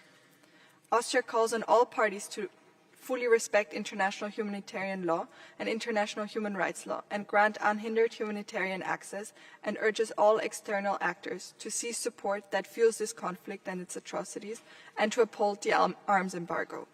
We welcome the draft resolution, as independent and impartial investigations into all alleged violations and abuses of IHRL and IHL and full accountability for those responsible are essential to delivering justice for victims, ending impunity, and laying the foundations for lasting peace in Sudan. I thank you. Thank you. I give the floor to the distinguished representative of Luxembourg. Merci, Monsieur le Président. Thank you, President. Le Luxembourg souscrit à la déclaration de l'Union européenne. Nous sommes profondément préoccupés par la détérioration de la situation à al-Obeid et dans ses environs. Les frappes de drones visant des infrastructures civiles essentielles, les pénuries croissantes et les attaques contre les acteurs humanitaires privent la population de tout moyen de survie. Une nouvelle fois, les populations les plus vulnérables, en particulier les femmes et les enfants, paient le prix le plus lourd. Il est de notre responsabilité collective de les protéger. Nous réitérons notre appel, déjà lancé devant ce Conseil en novembre 2025, à prévenir toute répétition des violations commises à al-Fasher dans les Kordofans. Nous exhortons les parties à instaurer immédiatement une trêve humanitaire et garantir un passage sûr pour les évacuations de la population. Les appels répétés de ce Conseil et du Haut-Commissaire ne doivent plus rester lettre morte. Le Luxembourg appelle l'urgence d'assurer la redevabilité pour toutes les violations du droit international et du droit international humanitaire. Le peuple soudanais fait preuve d'une résilience remarquable et mérite enfin la paix, la sécurité et la dignité. Nous appelons toutes les parties ainsi que les acteurs extérieurs au conflit à œuvrer impérativement à une désescalade de la violence. Nous réaffirmons notre soutien au peuple soudanais. Merci. Thank you. I give the floor to the distinguished representative of Liechtenstein. Mr. President, Liechtenstein is gravely concerned by the escalating violence and rapidly deteriorating humanitarian situation in and around al-Obeid. 18 months of siege-like conditions, reports of a significant build-up of rapid support forces and allied forces, intensified drone strikes and artillery shelling point to an imminent risk of further mass atrocities against civilians. The horrors documented in al-Fasher and Samsam IDP camp, as vividly recalled at the beginning of this meeting, must not be repeated in al-Obeid. International humanitarian and human rights law is not optional. Liechtenstein calls on all parties to immediately halt attacks against civilians and civilian infrastructure, allow safe, rapid and unhindered humanitarian access, and ensure safe passage for those seeking protection. We further reiterate our grave concern about external interference sustaining this conflict. The supply of weapons and equipment, financing and private military contractors prolongs the suffering of the Sudanese people and violates the Security Council's arms embargo. This must stop. The states providing such support bear direct responsibility for its consequences. This Council must act with urgency to prevent further atrocities, strengthen accountability, support the work of the fact-finding mission, and underscore the potential role of the International Criminal Court in ending impunity. I thank you, Mr. President. Thank you. I give the floor to the distinguished representative of Saudi Arabia. Thank you, Mr. President. Since the start of the conflict in Sudan, our kingdom has worked based on our responsibility vis-à-vis the brothers in Sudan, and we have made diplomatic efforts that led to the signing of the Jeddah Declaration in May 2023 in order to protect civilians, non-obstruction of humanitarian assistance, and respect of international law. Our priority is to achieve stability in Sudan, to achieve an immediate ceasefire, and to protect the institutions of Sudan. Dealing with the crisis in the Sudan needs a Sudanese political process that enhances the national institutions and respects the sovereignty of the Sudan. We express our concern at the build-up of the RSF and their siege of al-Obeid. We warn of the repetition of atrocities. We refuse any illegal measures that undermine the unity and sovereignty of Sudan. We welcome regional and international efforts to put an end to the crisis, and thank you. Thank you. I give the floor to the distinguished representative of UN Women. Thank you, Mr. President. UN Women is deeply concerned by the escalating risk of mass atrocity in and around al-Obeid. Intensified hostility, growing displacement, shrinking humanitarian access, and rising protection risks are placing civilians, especially women and girls, in increasing danger. Further escalation could have devastating consequences for civilian protection, humanitarian operation, and stability across Kordofan and beyond. Entire communities are facing unimaginable hardship. Women and girls are exposed to heightened risk of gender-based violence, while access to life-saving health and protection services continues to deteriorate. We call all parties to prioritize three actions. First, reaffirm the protection of civilians and demand full respect for international humanitarian and human rights law, including accountability for conflict-related sexual violence and other grave violations. Second, call for safe, sustained, and unhindered humanitarian access alongside strengthening gender-responsive protection services for women, girls, and other groups facing heightened risk. Third, recognize and invest in the leadership of Sudanese women's and local women's organizations whose frontline work is essential for protection, humanitarian response, and building pathways towards sustainable peace. I thank you. Thank you. I give the floor to the distinguished representative of Belarus. Благодарю, господин председатель. Thank you, President. Discussing country situations in the Human Rights Council and adopting relevant decisions should take place with fully taking into account the position of the state concerned, which represents the interests of its people. It's important for heightened international attention to the situation in Sudan be very soon aimed at bolstering the capacities of the government to stabilize the situation, improve the humanitarian situation, and provide for the primary needs of its population, including for IDPs and refugees. Attempts to force on the government cooperation with any kind of non-consensual mechanisms runs counter to the principles of international cooperation based on sovereign equality of states. We reiterate the position of Belarus against country resolutions and politicized mandates which are not supported by the country concerned. We urge the international community to devote undivided attention to humanitarian activities and assistance to the population of the country, including through food assistance and rebuilding infrastructure. I thank you. Thank you. I give the floor to the distinguished representative of Algeria. Mr. President, Today's debate on the situation in another Sudanese city serves as a stark reminder of our collective failure to prevent what has now become the major humanitarian tragedy worldwide, our collective failure to shield the victims in Sudan and to protect their country from the mounting external interferences, and last but not least, our collective failure to champion dialogue over confrontation, mediation over interference, and reconciliation over division. For Algeria, today is the day to reaffirm the fundamental imperatives that must guide any genuine effort for the sake of peace in Sudan. First and foremost, uphold Sudan's sovereignty, national unity, and territorial integrity, while rejecting all attempts to fragment the country and its institutions.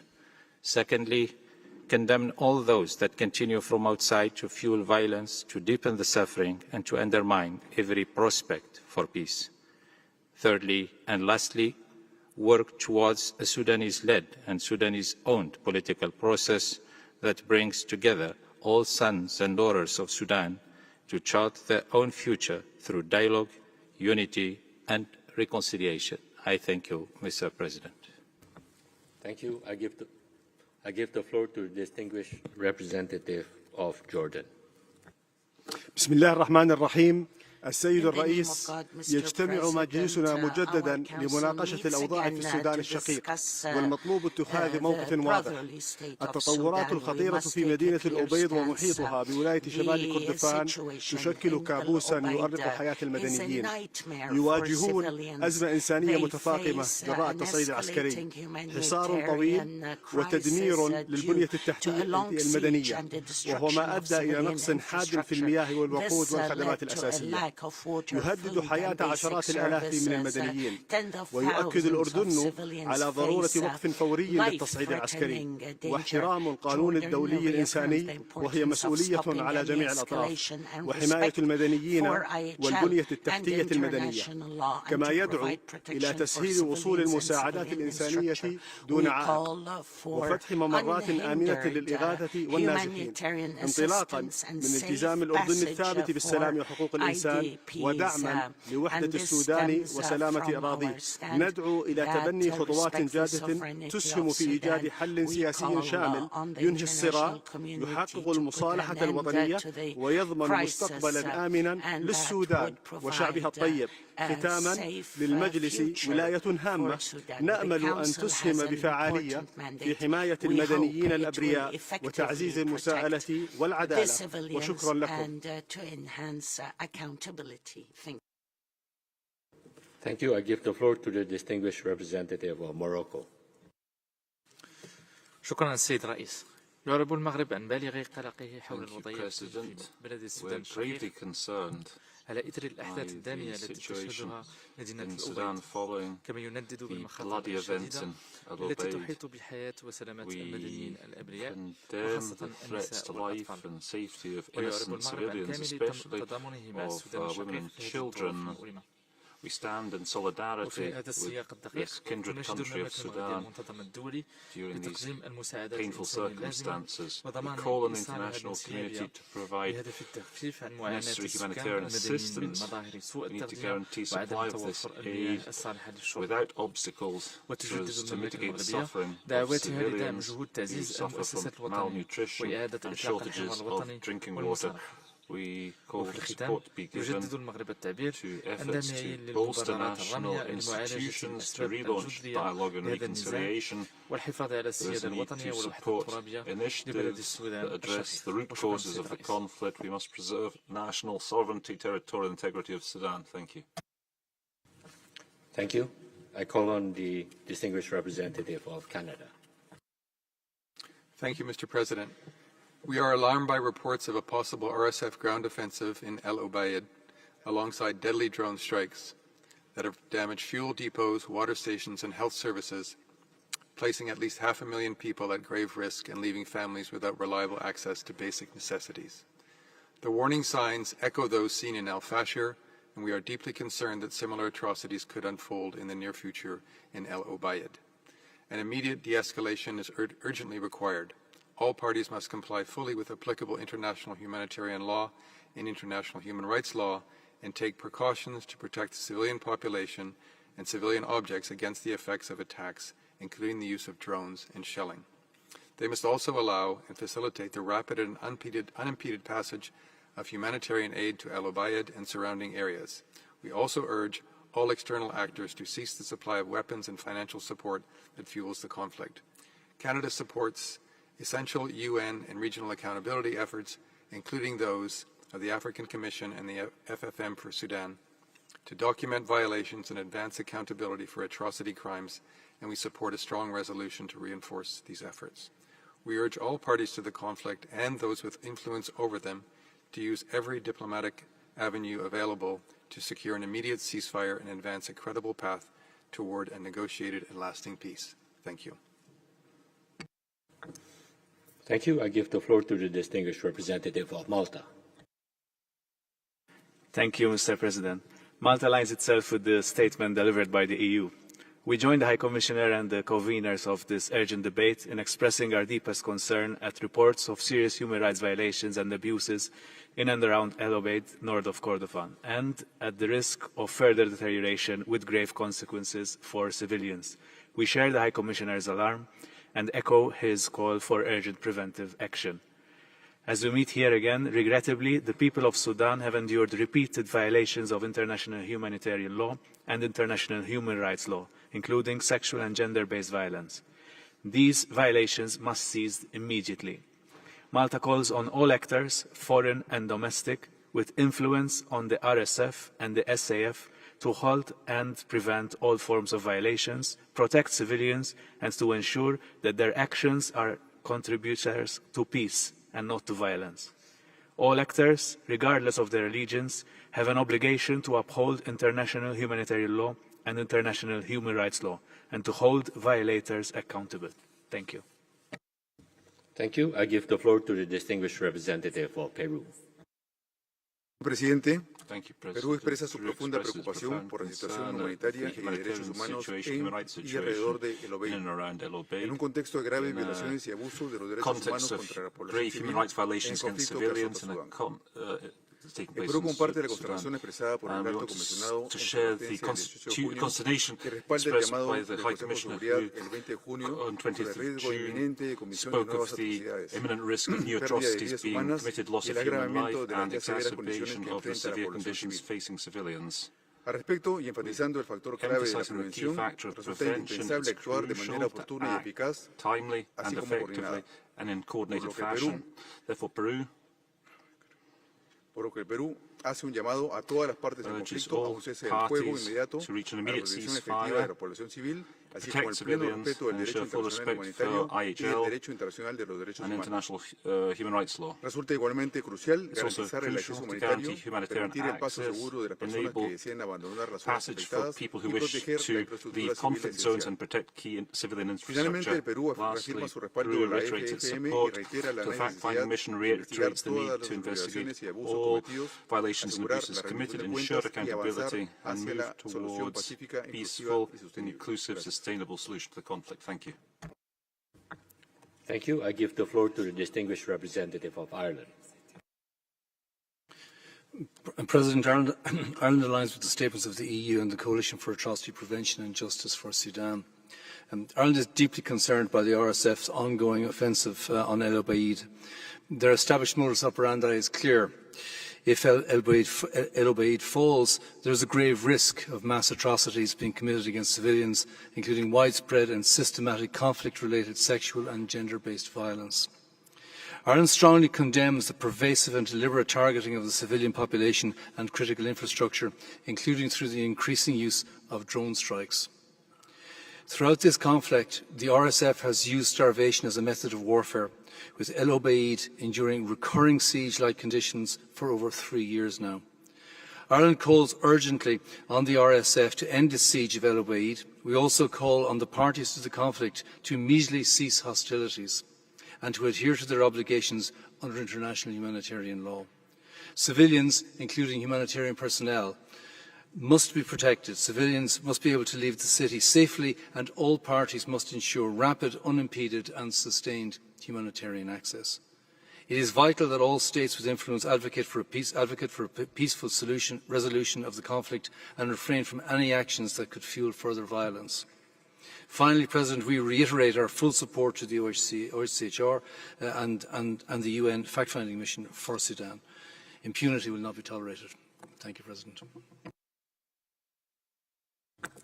Thank you. I give the floor to the distinguished representative of Greece. Thank you, Mr. President. Greece aligns with the EU statement. We are deeply alarmed by the imminent risk of mass atrocities in and around al-Obeid. The people of Sudan have already endured unimaginable suffering. They must not be condemned to yet another humanitarian catastrophe.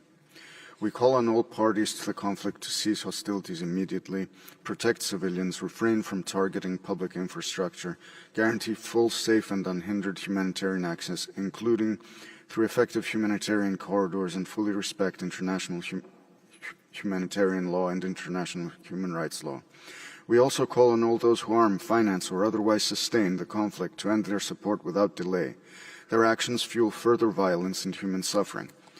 Accountability is indispensable. Those responsible for violations of international humanitarian law and human rights abuse must be brought to justice through credible and independent mechanisms. Impunity only paves the way for further atrocities. Greece actively supports the European Union's diplomatic, humanitarian and accountability efforts in Sudan. At the national level, Greece is also providing humanitarian assistance through HCR, WHO and other UN agencies. The international community must act decisively and with urgency to ensure an immediate ceasefire and an inclusive political process, with full respect for Sudan's unity and territorial integrity. We have been warned of the risks. We must not fail the people of Sudan by allowing another mass atrocity. I thank you. Thank you. I give the floor to the distinguished representative of the Republic of Moldova. Thank you, Mr. President. Moldova aligns with the EU statement. The Republic of Moldova is deeply concerned about the ongoing conflict in Sudan and the worsening situation in al-Obeid. Therefore, we supported the organization of this urgent debate as an exercise of the Human Rights Council preventive role. We condemn the escalating violence committed by the rapid support forces in and around al-Obeid. The continuation of ground offensive in al-Obeid creates imminent risk of mass atrocities, summer executions, abductions, arbitrary detention, sexual and gender-based violence against civilians. We call on RSF to immediately cease the attacks, including the drone strikes that endanger the lives of the civilians. All parties must respect international humanitarian law and human rights law and fully implement the Jeddah Declaration. We reiterate our call on the parties to reach an agreement on an immediate and lasting ceasefire in line with the Berlin Principles for Sudan and with full respect for Sudan's territorial integrity and sovereignty. We also urge all external actors to refrain from interference which further fuels the conflict. Accountability must be ensured and impunity must be prevented, and in this context we support the mandate of the fact-finding mission. I thank you. Thank you. I give the floor to the distinguished representative of Germany. Thank you, Mr. President. Germany aligns with the EU statement and that of the Coalition for Atrocity Prevention. We address this Council, like others, with deep concern for al-Obeid, where civilians face imminent threat from the RSF's ground offensive. We welcome that the Council comes together today to address this situation with the aim of preventing further violence. The High Commissioner's warnings of mass atrocities must be heeded. We cannot allow another El Fasher. Germany urges the RSF to halt its assault and all parties to cease hostilities. Civilians must move safely and attacks on hospitals, water supplies and humanitarian aid must stop. Such acts violate international humanitarian law and may constitute war crimes. The responsibility to end this war lies with the SIF and RSF leadership, as well as those who arm or finance them. Nobody should ignore the obligations under international human rights and humanitarian law. We urge all external actors to cease support for this conflict immediately, as agreed upon in the Berlin Principles. At the Berlin Sudan Conference in April, the international community pledged nearly 1.5 billion euros to assist Sudan's people. Sudanese civilians also adopted a joint call, a powerful appeal for peace. Germany supports the Quad and Quintet to push for a ceasefire and a Sudanese-led political process. We will continue to support the fact-finding mission and the ICC ensuring that justice prevails. Mr. President, the people of al-Obeid deserve urgent action. Germany calls on all influential states to act now. We reaffirm our commitment to Sudan's unity, territorial integrity, and its people. Thank you. Thank you. I give the floor to the distinguished representative of the United Arab Emirates. Thank you, Mr. President. We listened carefully to the briefers who provided a sobering account of the unfolding horrors in and around al-Obeid. The ongoing escalation is a stark reminder that there is no military solution to this conflict and that the only viable path forward is an immediate and unconditional ceasefire and an urgent humanitarian truce. The UAE unequivocally reiterates its strongest condemnation of all violations of international law committed by both warring parties across Sudan, including the targeting of civilians and civilian infrastructure. In this vein, the UAE calls for an expansion of the existing UN arms embargo across the whole territory of Sudan as a necessary measure to halt hostilities and ensure the protection of civilians. And we must also guarantee safe and unhindered humanitarian access to all affected areas. As a member of the Sudan Quad, we welcome in particular the outcomes of the Berlin Conference and the space it provides for Sudanese civilians, as well as the Quintet's ongoing efforts to advance the civilian track. The international community's main objective must remain a comprehensive civilian-led political process independent from both warring parties and extremist groups that reflects the aspirations of the Sudanese people. I thank you. Thank you. I give the floor to the distinguished representative of Australia. Thank you, Mr. President.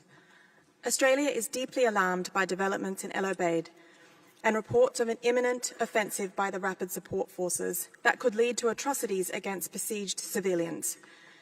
Inhabitants of al-Obeid are trapped and cut off from basic services, raising fears of a repeat of the horrors committed in El Fasher.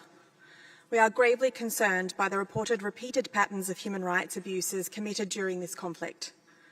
We call on the Rapid Support Forces to immediately cease its offensive on al-Obeid. Drone strikes on fuel stations and trucks have caused serious fuel and water shortages, deepening the humanitarian crisis. Australia urges all parties to de-escalate, protect civilians, facilitate full, safe, rapid and unimpeded humanitarian access, and ensure the protection of humanitarian personnel in accordance with international humanitarian law. We call on the Rapid Support Forces, the Sudanese Armed Forces and all parties to the conflict to agree to a permanent ceasefire and to respect human rights. I thank you. Thank you. I give the floor to the distinguished representative of Rwanda. Mr. President, Rwanda aligns with the statement delivered by Kenya on behalf of the Africa Group. We express our solidarity with the people of Sudan and remain concerned by the security and humanitarian situation in and around al-Obeid. We stress the importance of full respect for the protection of civilians, civilian infrastructure, and underline the need to facilitate humanitarian access and support efforts that contribute to de-escalation and accountability in a manner that advances peace and reconciliation. Rwanda reaffirms respect for Sudan's sovereignty, unity and territorial integrity, and stresses that there can be no sustainable military solution to the conflict. In this regard, Rwanda supports the ongoing efforts of the African Union and IGAD and coordinated regional and international engagement to accompany an inclusive Sudanese-led and Sudanese-owned political dialogue. In conclusion, we encourage all partners to align behind African-led efforts and avoid duplication in order to achieve the aspirations of the Sudanese people. I thank you, Mr. President.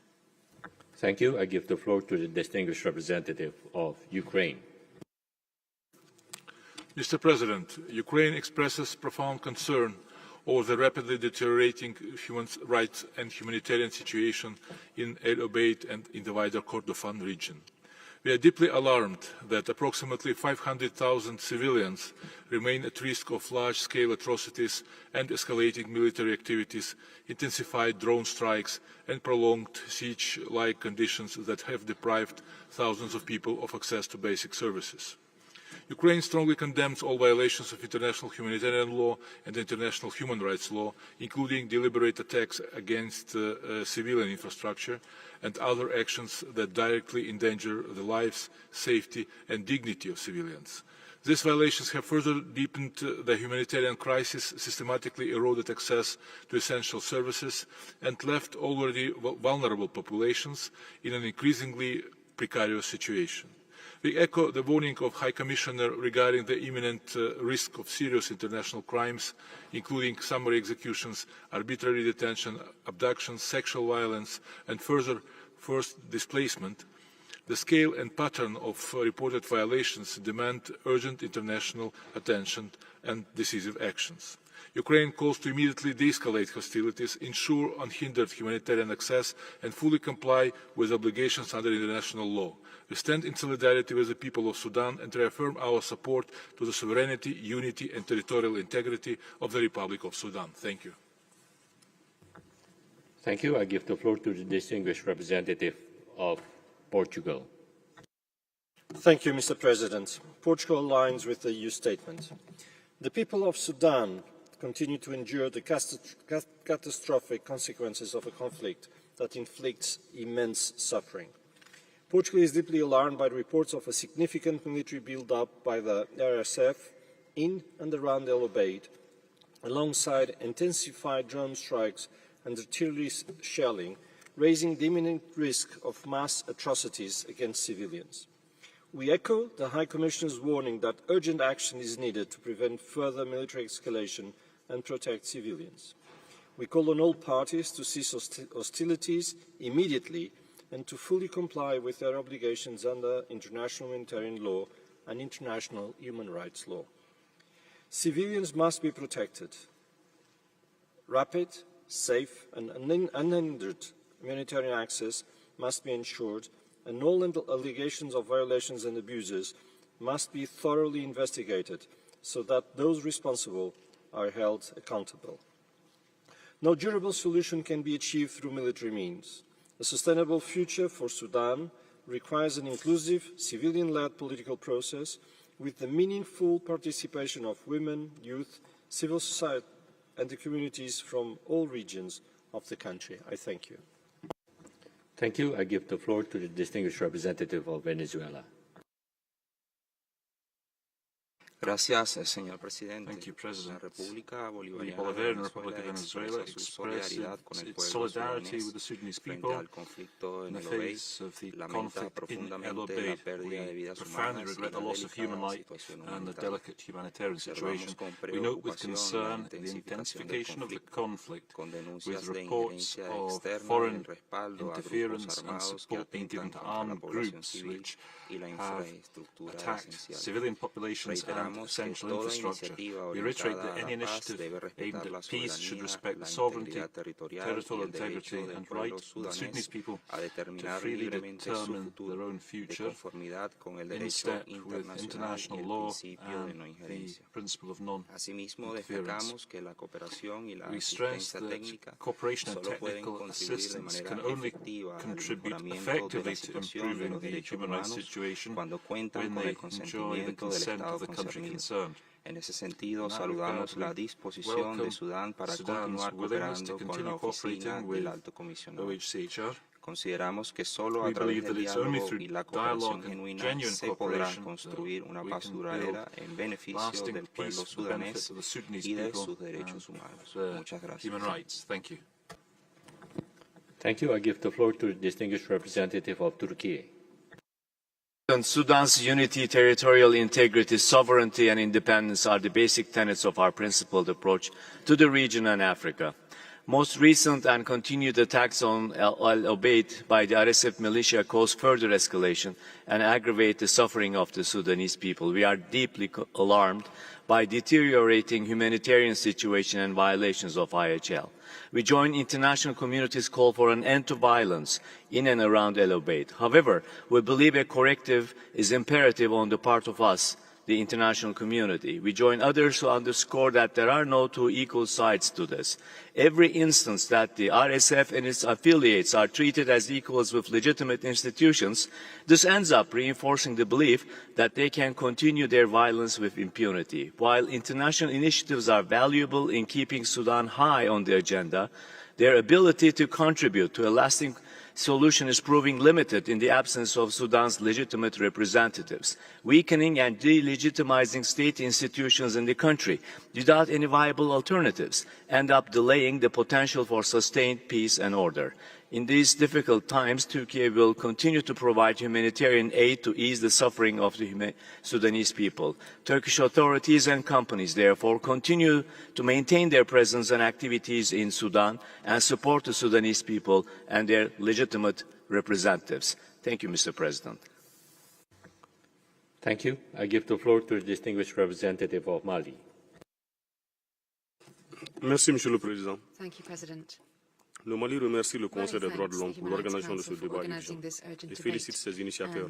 Ma délégation relève que la situation des droits de l'homme à al-Obeid, capitale du Kordofan du Nord, est assez alarmante. Sous menace d'un siège de forces terroristes, la ville qui accueille des déplacés fuyant les violences dans les environs est confrontée à des conditions de vie extrêmement difficiles, avec des familles vivant dans des camps précaires privées de services sociaux de base.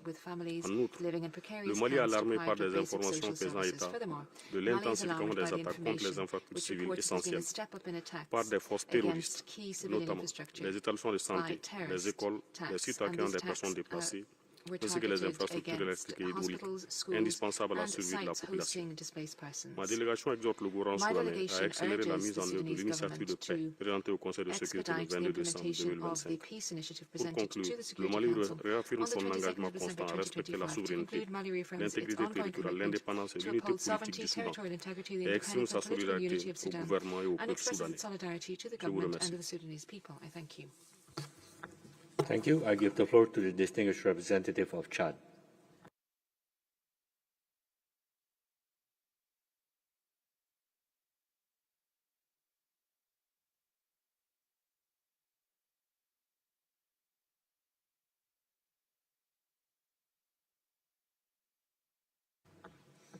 All right.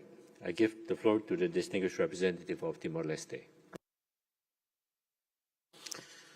Mr. President, Timor-Leste welcomes the convening of this urgent debate. We are deeply alarmed by the deteriorating human rights and humanitarian situation in and around al-Obeid, North Kordofan, as civilians continue to bear the devastating consequences of the ongoing conflict in Sudan. Report on this indiscriminate attacks, civilian casualties, destructions of civilian infrastructure, and impediments of humanitarian access are deeply concerning. Timor-Leste reiterates that all parties to the conflict must fully comply with their obligations under international humanitarian law and international human rights law. Civilians, including women, children, older persons, and persons with disability, must be protected, and humanitarian actors must be granted safe, rapid, and unhindered access to those in need. Timor-Leste remains concerned by the continued climate of impunity for serious violations and abuses. As a nation that has experienced conflict and has pursued reconciliations grounded in justice and respect for human dignity, Timor-Leste believes that sustainable resolutions can only be achieved through inclusive dialogue, respect for international law, and the protections of the rights of all people. We call on all parties to cease hostilities, engage in good faith efforts toward peaceful resolutions, and place the welfare and dignity of the Sudanese people at the center of all actions. Thank you. Thank you. I give the floor to the distinguished representative of Montenegro. President, Montenegro aligns with the EU statement. Montenegro supports the urgent debate and the draft resolution, convinced that the prevention of mass atrocities is a shared responsibility.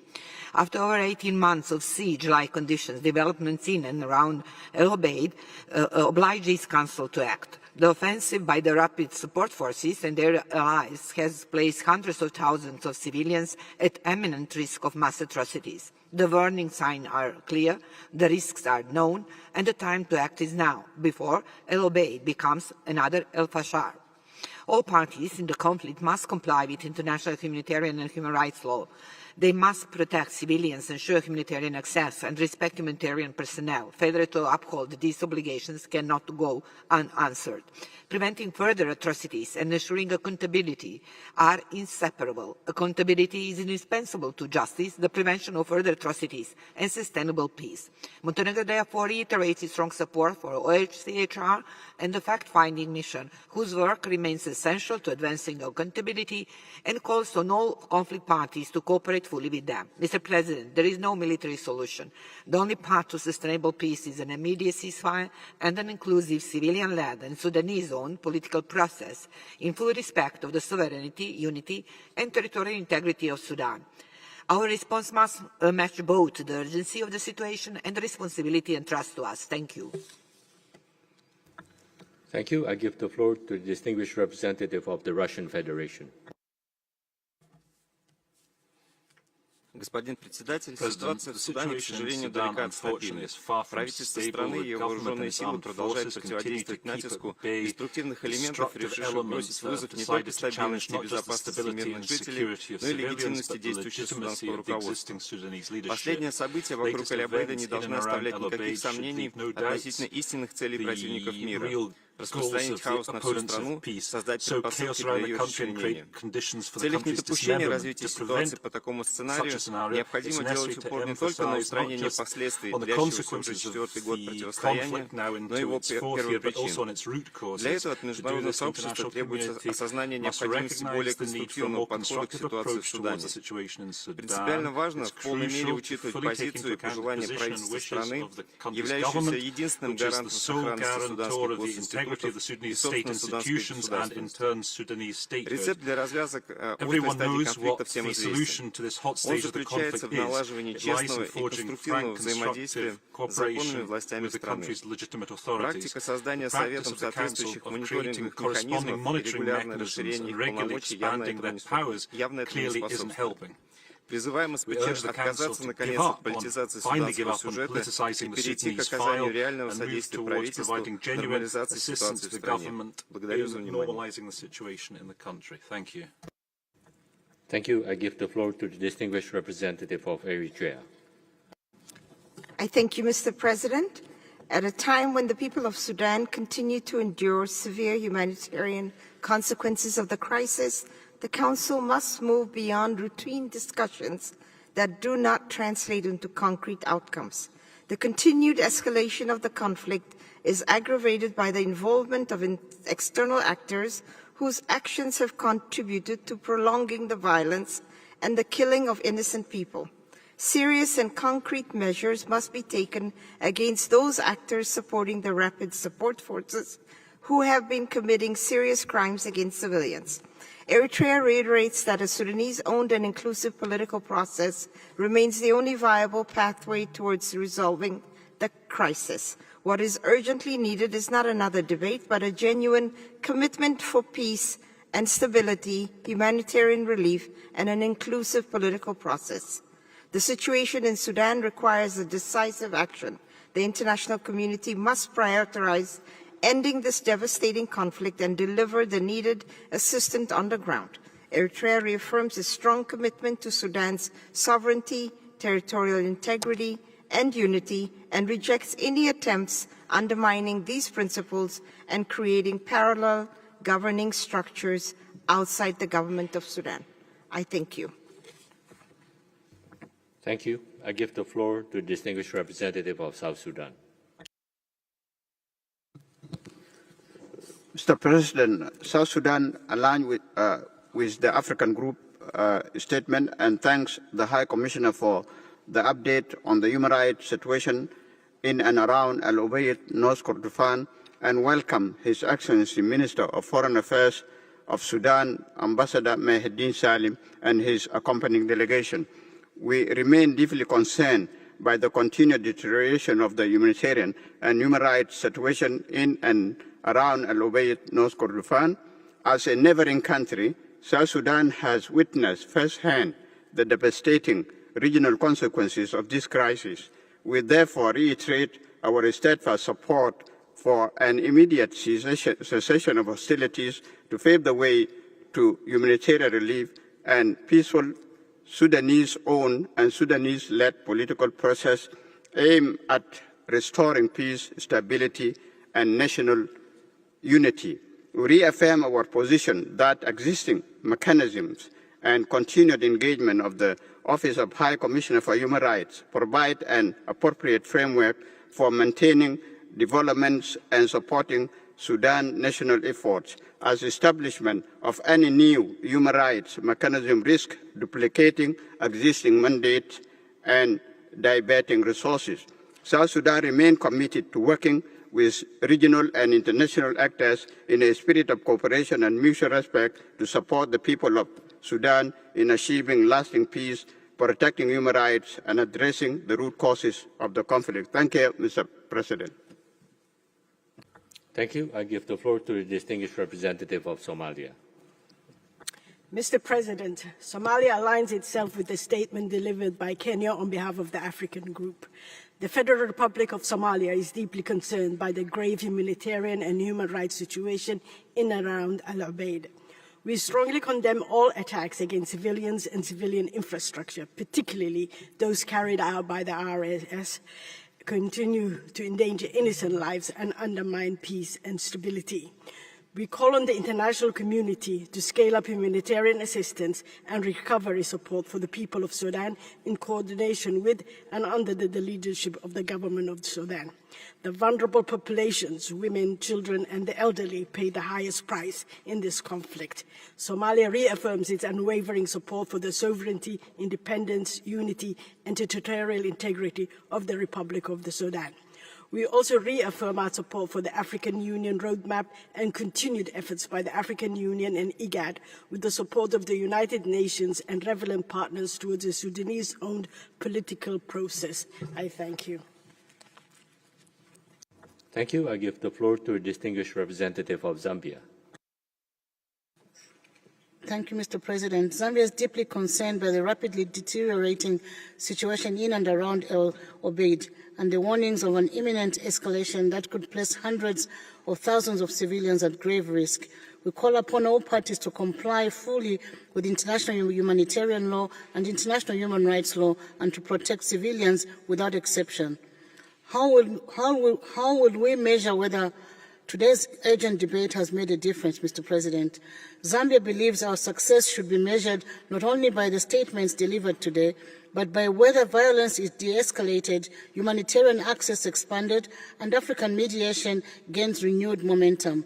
We therefore reaffirm our support for peace efforts led by the AU and Intergovernmental Authority on Development with the support of the United Nations. We encourage all parties with influence over the parties to use that influence responsibly to support dialogue, implement existing commitments, and create the conditions for a sustainable cessation of hostilities. Ultimately, the credibility of preventive diplomacy will not be measured by the urgency of our deliberations, but by whether they help save lives, avert further atrocities, and restore hope to the people of Sudan. I thank you. Thank you. I give the floor to a distinguished representative of Nigeria. Expresses deep concern over the deteriorating human rights and humanitarian situation in and around al-Obeid. We extend our sincere sympathy and solidarity to the government and people of Sudan. We are deeply concerned by the continued attacks affecting civilians and civilian infrastructure and the growing suffering caused by the ongoing conflict. Nigeria reiterates the need for full respect for international human rights law and international humanitarian law. We underscore the importance of protecting civilians and civilian infrastructure, ensuring safe and unhindered humanitarian access, and holding those responsible for violations and abuses accountable in accordance with international law. Nigeria reaffirms its unwavering support for the sovereignty, independence, unity, and the territorial integrity of Sudan. We remain convinced that a lasting solution can only be achieved through a Sudanese-owned and Sudanese-led political process supported by the African Union, IGAD, and the international community. Nigeria believes that international efforts should complement existing mechanisms and avoid creating mandates without the consent of the state concerned. Greater support should instead be directed towards strengthening existing mechanisms through technical assistance and capacity building to promote sustained peace and human rights. Thank you. Thank you. I give the floor to the distinguished representative of Slovakia. Mr. President, Slovakia aligns itself with the statement of the European Union. We are deeply alarmed by the rapidly worsening situation in al-Obeid, where civilians continue to bear the highest burden of the ongoing conflict. The international community have a responsibility to ensure that the tragic events witnessed in El Fasher are not repeated elsewhere. The protection of civilians remains an absolute priority. All parties to the conflict must respect their obligations under international humanitarian law and international human rights law. They must refrain from widespread attacks, ensure the protection of civilians and civilian infrastructure, and facilitate rapid, safe, and unhindered humanitarian access to all those in need. We are deeply concerned by the continued flow of arms and foreign fighters into Sudan in support of the RSF, which further fuels the conflict, aggravates civilian suffering, and undermines prospects for peace. We call on all external actors to refrain from any actions that contribute to further escalation and to fully respect their obligations under international law. Slovakia also reiterates that violations of international law must not go unpunished. Accountability is essential for justice and for preventing further future atrocities. We call on all parties to cease hostilities and engage in meaningful efforts towards a peaceful and sustainable resolution of the conflict. I thank you. Thank you. I give the floor to the distinguished representative of Sierra Leone. Mr. President, Sierra Leone thanks the Office of the High Commissioner for convening this urgent debate. As a member of the Coalition for Atrocity Prevention and Justice for Sudan, we align ourselves with this statement. We are gravely alarmed by the rapidly deteriorating situation in and around al-Obeid, a city of 500,000 people, including over 100,000 internally displaced persons. We take seriously the High Commissioner's warning that an offensive on al-Obeid risks further mass atrocities. We urge the rapid support forces to immediately cease their siege-like acts and call for safe, rapid, and unhindered humanitarian access. After more than 3 years of atrocities, including the displacement of millions and widespread conflict-related sexual violence, we are not persuaded that existing mandates and mechanisms are sufficient. We therefore welcome this debate and the draft resolution. Sierra Leone's commitment to international humanitarian law is rooted in our recent history. It is for this reason that we support requesting the independent international fact-finding mission on Sudan to conduct an urgent inquiry into the grave violations detailed by the Office of the Human Rights Commissioner. Accountability remains essential. Sierra Leone stands in solidarity with the people of Sudan. We urge all states with influence to act now to help secure an immediate cessation of hostilities, protect civilians, and ensure respect for IHL and international human rights law. Thank you. Thank you. I give the floor to the distinguished representative of Lebanon. شكرا سيد الرئيس. Thank you, Mr. Chair. This urgent debate reflects the serious situation in and around al-Obeid and the urgent need to highlight the suffering of the civilians in brotherly Sudan. Lebanon expressed its deep concern regarding the escalation of hostilities in and around al-Obeid and the risk of further deterioration of humanitarian situation, as well as imminent risks of mass atrocities as warned by the High Commissioner. Lebanon condemns the serious violations of IHL and international human rights law, including killing, starvation, forced displacement, targeting humanitarian staff, and destroying medical and other infrastructure. Lebanon joins the calls to end hostilities, to take all necessary measures to protect civilians, and to allow safe and unhindered humanitarian access to all those in need. Lebanon reiterates the importance of accountability and responsibility vis-à-vis the crimes and violations to end impunity and to achieve justice to the victims. We call to intensifying regional and international efforts to achieve a lasting political solution and an inclusive national dialogue led by the Sudanese to fulfill the aspirations of all the components of the Sudanese people and lays the foundation of a lasting peace. Lebanon reiterates its attachment to Sudan's unity, sovereignty, territorial integrity, security, stability, and its people's dignity. Thank you. Thank you. I give the floor to the distinguished representative of Oman. سعادة الرئيس، تتابع سلطنة عمان باهتمام بالغ التطورات الإنسانية والأمنية في مدينة الأبيض، وتعرب عن قلقها من التداعيات الإنسانية الخطيرة للصراع الدائر هناك على حياة المدنيين وسلامة المنشآت الحيوية. وتشدد سلطنة عمان في هذا السياق على ضرورة حماية المدنيين وتيسير وصول المساعدات الإنسانية دون عوائق وتأمين مسارات الخروج الآمنة بما يتوافق مع مبادئ القانون الدولي الإنساني وقرارات الأمم المتحدة ذات الصلة. كما تؤكد انطلاقا من مبادئها الثابتة الداعمة لإرساء السلمية والاستقرار إلى أهمية تغليب لغة الحوار والحلول السلمية، وتدعو جميع الأطراف إلى المشاركة الجدية في مسار سياسي شامل يفضي إلى تحقيق الأمن والاستقرار الدائمين حفاظا على المصالح العليا للشعب السوداني الشقيق.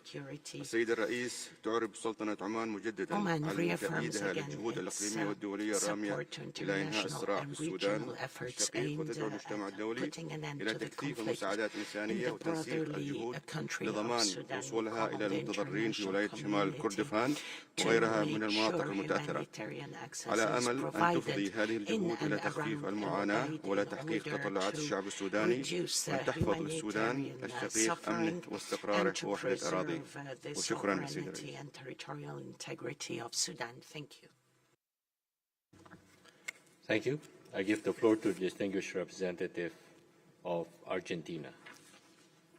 Gracias, señor presidente. Thank you, President. Hay momentos en There que are la historia times nos in which enfrenta y history nos confronts pregunta us and cómo asks pensamos us how we escribirla, believe it should be teniendo en written, cuenta nuestras bearing in propias mind acciones y our own conductas. actions and Esa historia conduct. puede contener That el history catálogo may completo de contain a actitudes whole hostiles y raft of violentas o hostile estar and plagada violent de intentos attitudes tercos or y be porfiados plagued por with alcanzar la paz. obstinate and stubborn ¿Hasta attempts to cuándo, achieve desde peace? todos los rincones How de la long tierra, from the vamos four a corners of the continuar earth siendo will we continue testigos to be silent silentes de witnesses rostros of ensangrentados de bloodied niños faces sudaneses of innocent inocentes, Sudanese de children, familias caminando por of senderos sin families treading destino y de paths cuerpos without a inertes destination, desparramados en and campos of altos? lifeless bodies scattered ¿Quiénes in ganan graveyards? con esto y Who cuánto ganan con wins esto? with these El actions sufrido and pueblo how much sudanés do no they win? soporta más vivir The sin un gramo Sudanese de people that have futuro y suffered sin so siquiera un much puñado de cannot bear esperanza, to live y without por any eso future debemos prospects alzar and la voz without para a instar glimmer a of la hope. paz y al That fin is why we must inmediato speak de esta out guerra to donde la establish única peace victoria and por to el put an momento immediate es el end dolor to this colectivo y sin war, where the consuelo. only victory for the time being Precisamente is hoy este collective Consejo pain recoge el without principio que any África nos solace. enseñó a Precisely todos today, this nosotros. Council is Allí taking up a nació el principle that principio de Africa no taught all of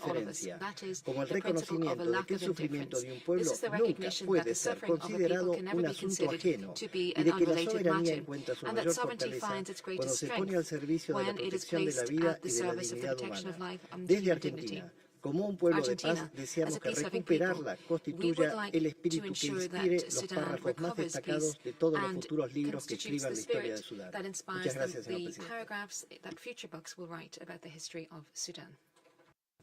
Thank you. I give the floor to the distinguished representative of the State of Palestine.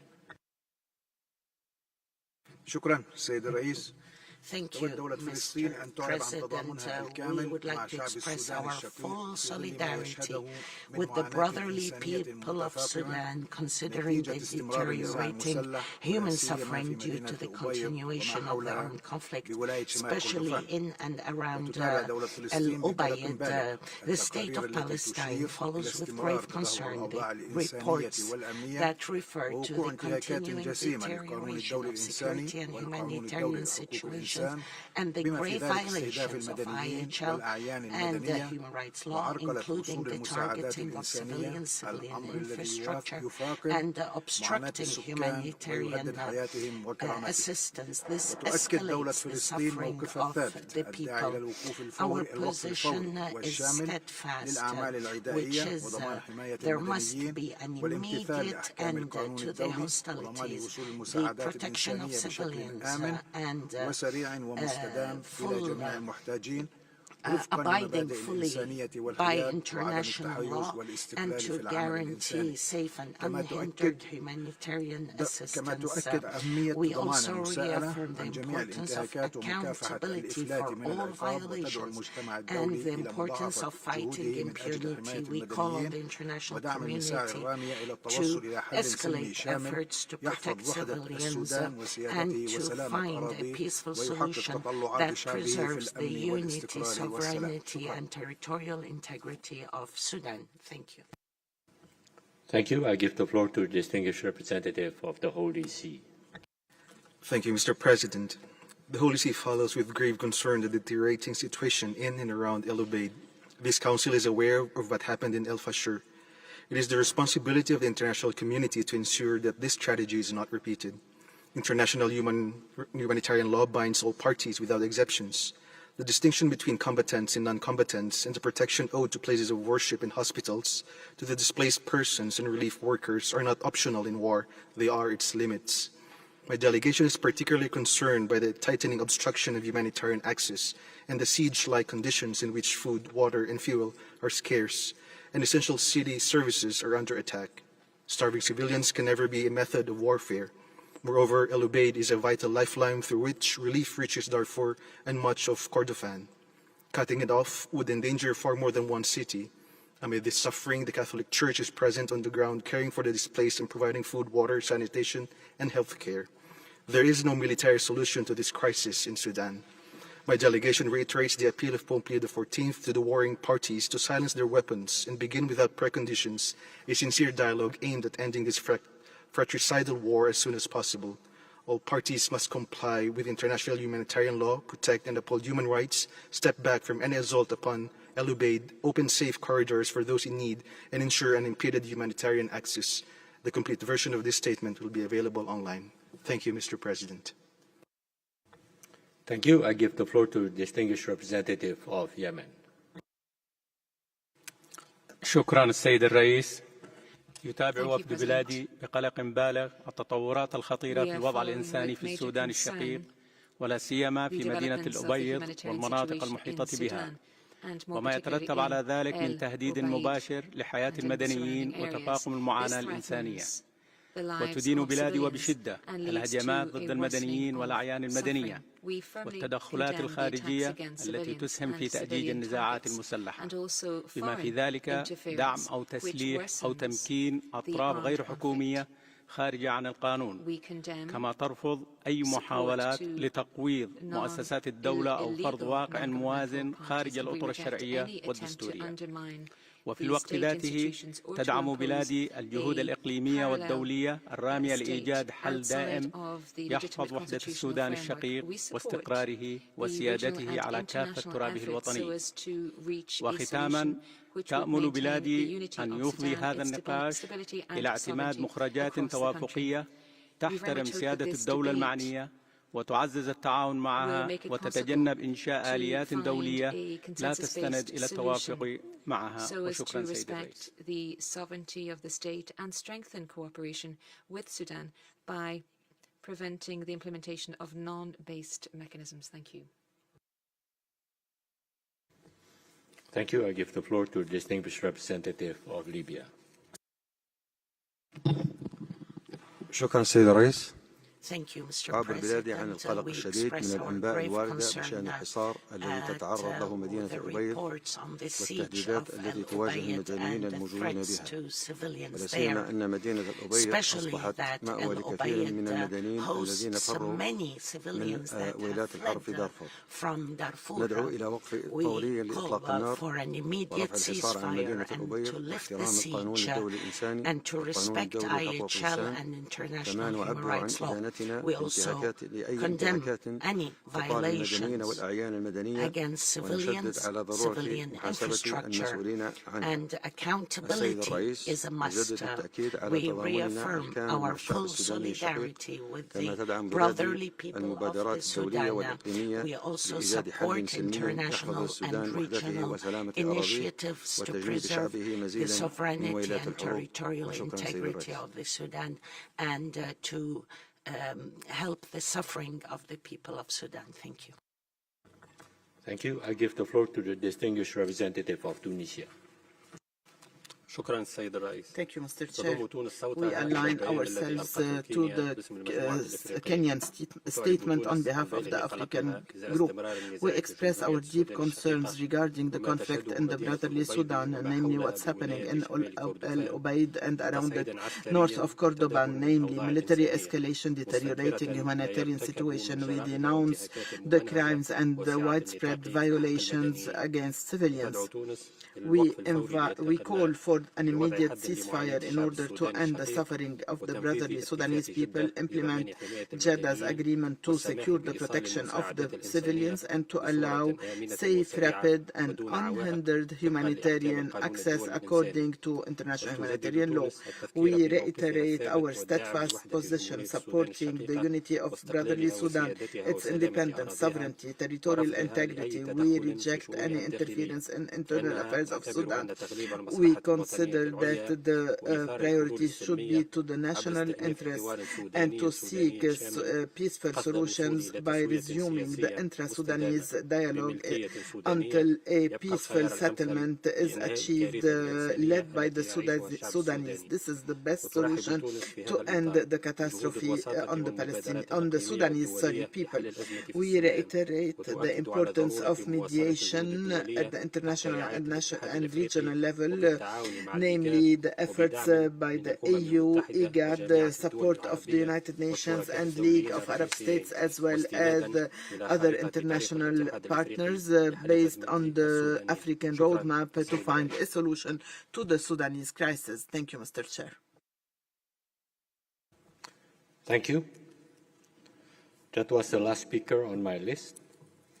We shall now turn to the list of speakers for national human rights institutions and non-governmental organizations. And I give the floor to the representative of Eliska Relief Foundation. Merci, Monsieur le Président. Eliska remercie le Conseil thanks the Council for holding this urgent debate on the catastrophic situation in al-Obeid. President, we're on the brink of a humanitarian catastrophe that could rival the atrocities committed by the RSF in al-Fasher in October 2015. The RSF's massive military build-up around the city will expose some 500,000 civilians to risk of mass atrocities amidst a suffocating siege and ongoing targeting of infrastructure and essential services. We can't list all the violations committed by the RSF, which is supported by the United Arab Emirates, against the city in recent months, but it suffices to note that between January and June 2026, 16 civilian and service sites in al-Obeid were targeted or destroyed. These included hospitals, schools, electric power stations, fuel stations, a camp for IDPs, and 8 convoys in flagrant violation of international humanitarian law. Therefore, Eliska calls on the Human Rights Council to firmly condemn the RSF's military build-up and demand an immediate end to its attacks on civilians and civilian infrastructure in the city. It also calls on all states supporting the RSF to cease any support that prolongs the conflict or contributes to further violations, and to ensure that perpetrators are not allowed to escape punishment. I thank you. Thank you. I give the floor to the representative of East and Horn of Africa Human Rights Defenders Project. 3 weeks ago, we urged the Council to bridge the gap between the gravity of the Sudan crisis and the attention the country gets. Those who were unaware of the scale and gravity of atrocity crimes before the FFM's al-Fasher report can no longer claim ignorance. As we speak, al-Obeid faces the risk of atrocities as a result of an RSF offensive. Mr. President, the call we issued is more than a call for a debate. It's a plea. The Council shouldn't react to one atrocity crisis after another, but move into a different phase of its action on Sudan, shaping consequences for perpetrators. Our immediate asks are simple. Request the FFM to conduct an inquiry and ensure that it has adequate resources to report. Beyond these, we urge bolder steps. 1. Clearly condemn external actors fueling atrocities in Sudan, including the UAE, without giving a free pass to SAF and their backers. 2. Encourage the FFM to work with other accountability mechanisms. 3. Recommend that the General Assembly submit all FFM reports to the Security Council. The criminal and political costs for those who contribute to Sudan's nightmare should be maximum. If it's not, we'll be condemned to doing more of the same, holding more urgent debates, convening more special sessions, responding to one atrocity crisis after another without attempting to break the cycle of impunity. It's an insanity trap. Thank you. I give the floor to the distinguished representative of Human Rights Research League for a video intervention. Thank you, Mr. President. Human Rights Research League is deeply concerned by the escalating Rapid Support Forces drone strikes on al-Obeid in preparation for a ground offensive that would put hundreds of thousands of civilians at grave risk. These ongoing strikes are killing civilians, destroying and blocking evacuation routes, and cutting off access to food, water, and fuel, thus preventing civilians to flee, leaving them trapped in a city with dwindling supplies and under an imminent threat of a full-scale armed attack. These advances mirror the playbook used in the attack on al-Fashir, where widespread attacks on civilians and civilian infrastructure followed upon the encirclement of the city, leaving aid providers unable to meet even the most acute needs, and leading to mass displacement to areas even less prepared to cope with the humanitarian needs. These events must not be repeated, and we urge all parties to the conflict to uphold their obligations under international humanitarian law and human rights law to protect civilians. Furthermore, we request all states and others with a connection to the warring parties to exert all possible influence to avoid a continuation and repetition of the atrocities committed by brokering an immediate cessation of hostilities. I thank you.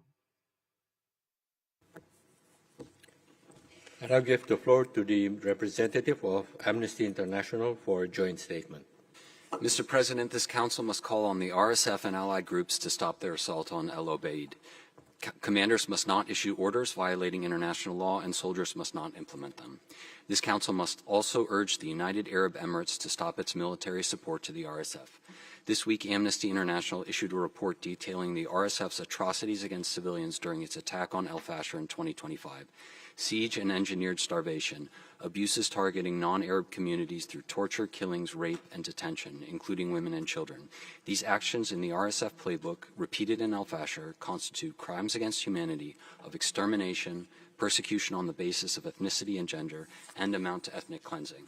To protect civilians in Sudan and prevent further abuses and crimes, all states with leverage must individually and collectively push for an immediate nationwide ceasefire, support and deploy an international protection force, expand the arms embargo on Darfur to the rest of the country, and publicly condemn actors fueling the conflict, including the UAE.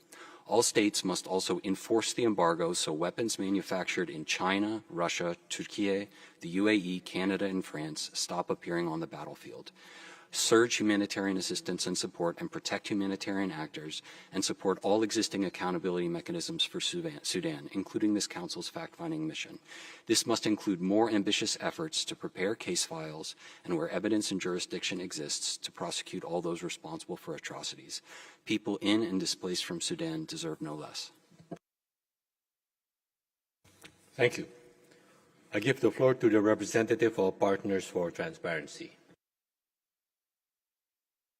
شكرا السيد الرئيس. ترحب مؤسسة شركاء Thank you, President. بهذا النقاش العاجل وتؤكد على أن ما تشهده مدينة الأبيض من حصار وهجمات متكررة بطائرات مسيرة من قبل قوات الدعم السريع المدعومة من دولة الإمارات والتي أسفرت في 11 يونيو عن مقتل 23 مدنيا وإصابة 19 آخرين. On 11th June 2026, 23 people died, 19 لقد بلغ people التجرد من wounded. القيم This is الإنسانية a والقانونية violation مداه باستهداف of تجمعات المدنيين IHL. أثناء تشييع There is no الجثامين more في مقابر human دليل value or وقصف legal الأحياء value, السكنية it الآهلة seems. بالسكان. That's how we've السيد seen الرئيس لا يمكننا النظر gathering إلى of هذه civilians الفظائع during بمعزل عن funerals تدمير البنية التحتية were الحيوية targeted. فقصف مركز كردفان لعلاج Residential الأمراض areas وإصابة were 8 shelled, تلاميذ في مدرسة جيل الرائد في coupled 27 with يونيو يكشف عن destruction of vital infrastructure. استراتيجية الدعم السريع Therefore, لتحويل الأبيض إلى مدينة غير Council قابلة للحياة. the Kordofan Cancer Ward was bombed. 8 students were wounded on the 27th of June, and the goal seems to be to make life impossible in al-Obeid. Silence and indifference from the international community in the face of what's taking place in al-Obeid will see a repeat of the al-Fasher incident.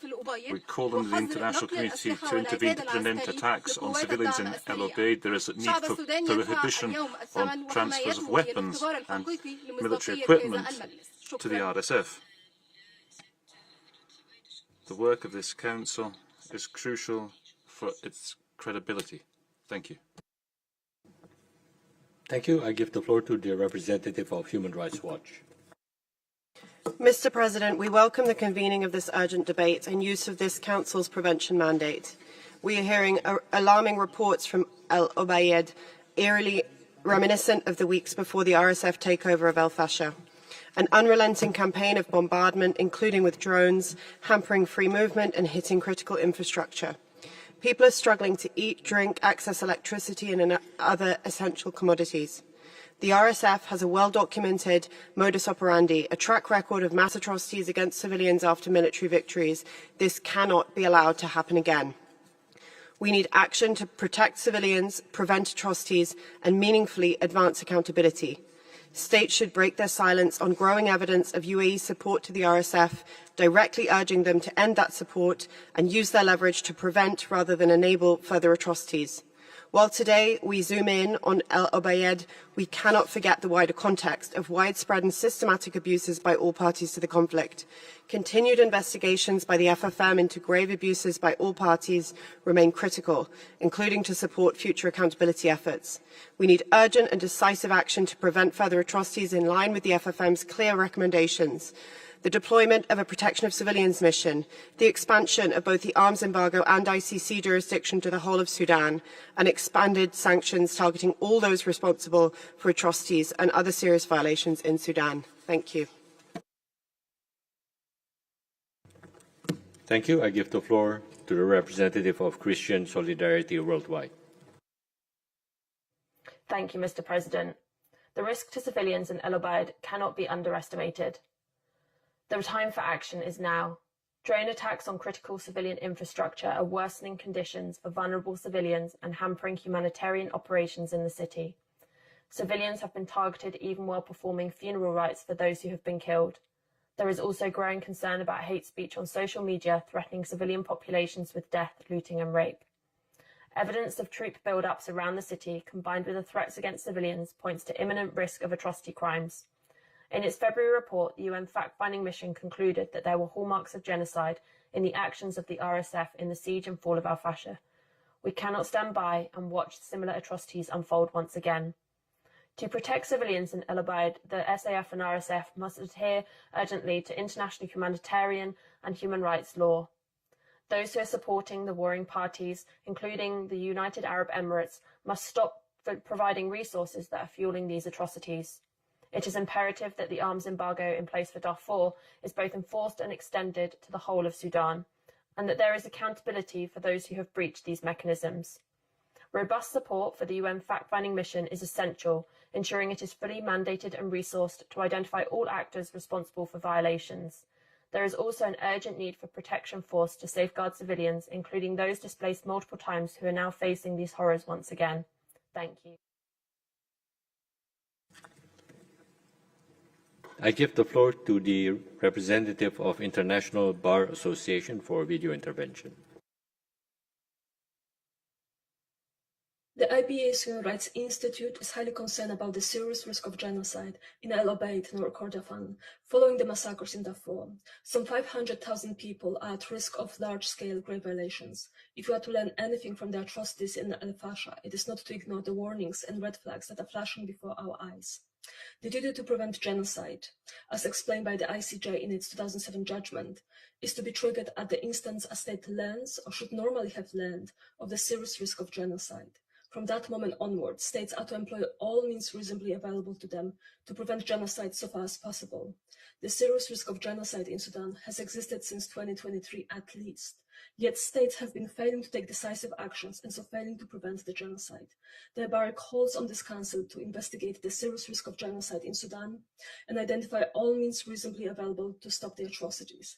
Take all possible actions to support the implementation of all recommendations contained in the reports of the fact-finding mission and support accountability efforts to bring perpetrators to justice, including a UN Security Council referral of the situation in all of Sudan to the ICC. I thank you.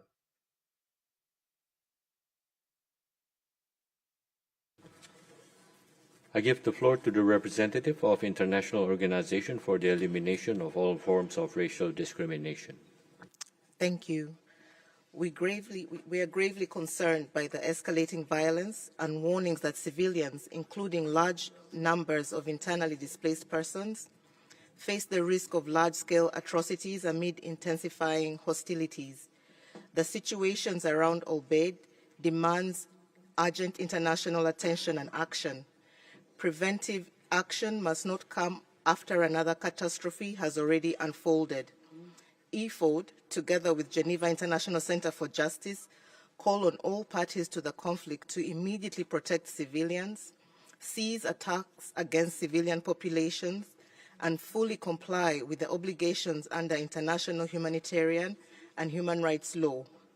We further call for an immediate de-escalation of hostilities in and around al-Obeid. 2, safe, rapid, and unhindered humanitarian access to affected populations. 3, accountability for all violations and abuses, including through strengthened international monitoring and documentation efforts. Lastly but not least, we call on renewed diplomatic engagement aimed at protecting civilians and advancing a sustainable protection solution.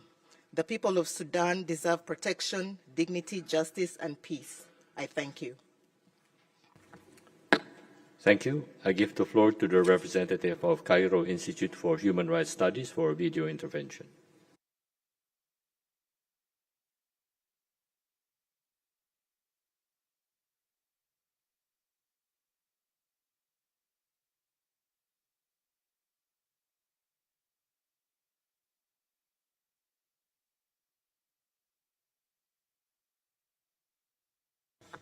السيد الرئيس يعيشوا في مدينة الأبيض أكثر من نصف Mr. مليون Chair, شخص. al-Obeid shelters more than 500,000 people in addition to 100,000 displaced persons.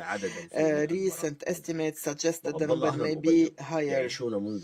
The people of al-Obeid live under a situation similar to a siege in addition to attacks by drones and targeting fuel depots, fuel stations, hospitals, and others. We hold the RSF and its regional backers directly responsible for these attacks and for any further violations arising from siege or attack on the city. We remind the Sudanese armed forces of their obligations to refrain from operating out of residential areas, airstrikes on populated neighborhoods, and from using alleged RSF collaboration as a pretext for arbitrary detention. All parties must comply with the Geneva Conventions and additional protocol, as well as respect their commitments in Jeddah Declaration. We call for the need to hold accountable all the external factors and to fulfill the mandate of the FFF. We call for safe humanitarian corridors and to stop the flow of arms. Thank you. I now give the floor to the representative of International Federation for Human Rights Leagues. FIDH and its Sudanese member organizations, SHRM and ACJPS, welcome the holding of this urgent debate on the situation in al-Obeid, as multiple sources warn of an imminent attack by the rapid support forces holding the city under siege. This council, convened in response to the genocide and mass atrocities committed by the RSF at El Fasher just over 6 months ago. We must ensure that this is not now repeated in al-Obeid or elsewhere.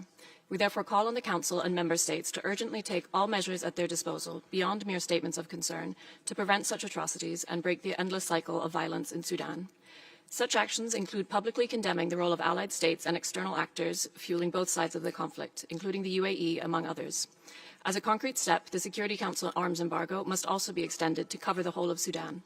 Accountability is in itself a preventative measure. The UN fact-finding mission and OHCHR, in coordination with civil society and other regional initiatives on Sudan, should be supported and resourced to document and investigate the situation in al-Obeid. Preservation of evidence is key so as to facilitate future accountability processes. As repeatedly called for by Sudanese civil society, the UN Security Council must expand the scope of the ICC investigation beyond Darfur to investigate atrocity crimes across all of Sudan, including al-Obeid. Third states should also be prepared to receive cases on the basis of universal jurisdiction. Such accountability measures, as well as all other efforts towards peace, prevention and protection, must be done with the meaningful participation of Sudanese civil society. Failing to act now risks further abandoning millions of Sudanese civilians. Thank you. Thank you. I give the floor to the representative of International Service for Human Rights. أنا نونكشكوش أعمل بالمنظمة الدولية للإصلاح الجنائي ومرصد الجزيرة لحقوق الإنسان. هذا البيان مشترك. نرحب بانعقاد الجلسة العاجلة لمجلس حقوق الإنسان. I work for ISHR and Al Jazeera Observatory for Human Rights. ونطالب المجلس We call on the Council to step up efforts to protect civilians, ensure access of humanitarian aid, monitor and document violations in order to ensure prevention and accountability, as well as pressuring the warring parties to respect IHL and international human rights law. The city of al-Obeid is witnessing dangerous escalation in military operations. More than 50 people were killed, including women and children. Residential neighborhoods and civilian infrastructure were targeted. Sharp deterioration in essential services, which exacerbated the suffering of around 2 million people, half of them IDPs. We would like to highlight also the issue of drone strikes. We call upon this council to take additional measures in order to ensure accountability in Sudan, including by explicitly condemning external actors supporting the warring parties and calling on the Security Council to expand its arms embargo.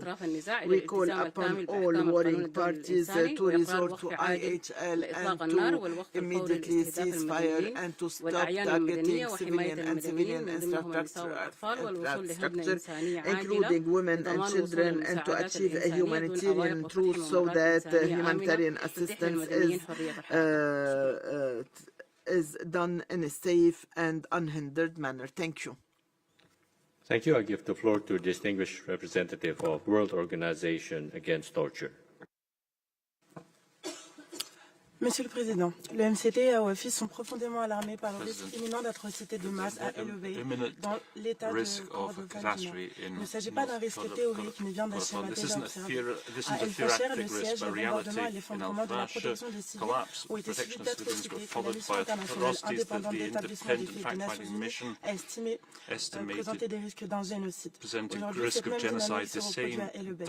Encerclement de la ville, attaque par des drones et des tirs, destruction d'infrastructures, destruction of infrastructure, imminent land defense. 500,000 people and IDPs in the country are in danger. Attacks against supply infrastructure on water, fuel, healthcare facilities and residential areas aren't just collateral damage, they're likely to constitute grave violations of IHL and international crimes. The Human Rights Council cannot wait for a new tragedy to be documented once again. Nous appelons le Conseil à demander à la mission d'établissement des faits de mener une enquête urgente et à veiller à ce que les responsables, y compris les commandants, les acteurs extérieurs qui facilitent ces violations et les fournisseurs d'armes soient identifiés et tenus de rendre des comptes. Nous appelons également tous les États membres disposant d'une influence à aller au-delà des déclarations en imposant des sanctions ciblées, en soutenant une action contraignante du Conseil de sécurité. Les preuves existent. Les signaux d'alerte sont sans équivoque et ce qui est nécessaire aujourd'hui, c'est une action préventive. Thank you. Thank you. I give the floor to the representative of Mat for Peace, Development and Human Rights Association. شكرا سيدي الرئيس. Thank you, Mr. President. قال أن التاريخ يعيد نفسه مرتين، الأولى كمأساة والثانية كمهزلة.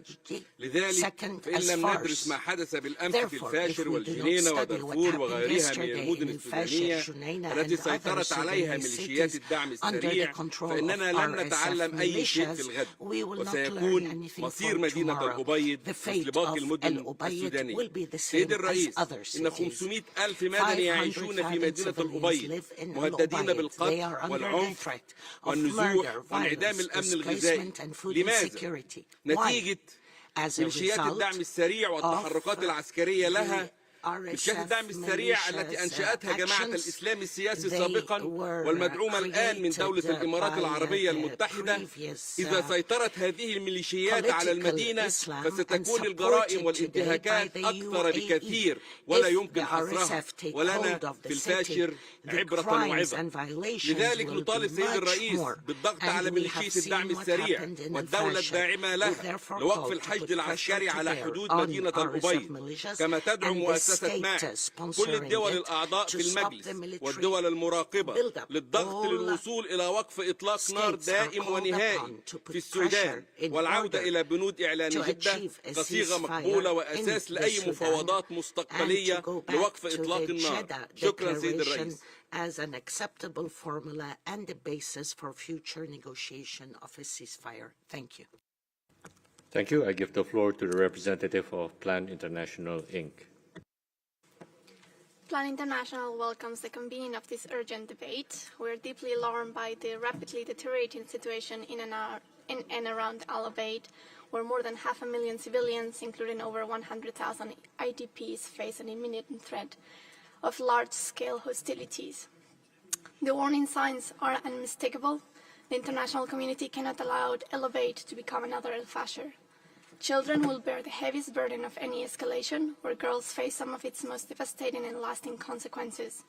As fighting approaches densely populated neighborhoods and displacement sites, girls face heightened risk of conflict-related sexual violence, forced and early marriage, trafficking, exploitation, and the loss of education and essential services. We therefore call on all parties of the conflict to exercise maximum restraint and act now to prevent a repeat of the atrocities witnessed in al-Fashir by protecting civilians, especially girls and women, in accordance with international humanitarian law.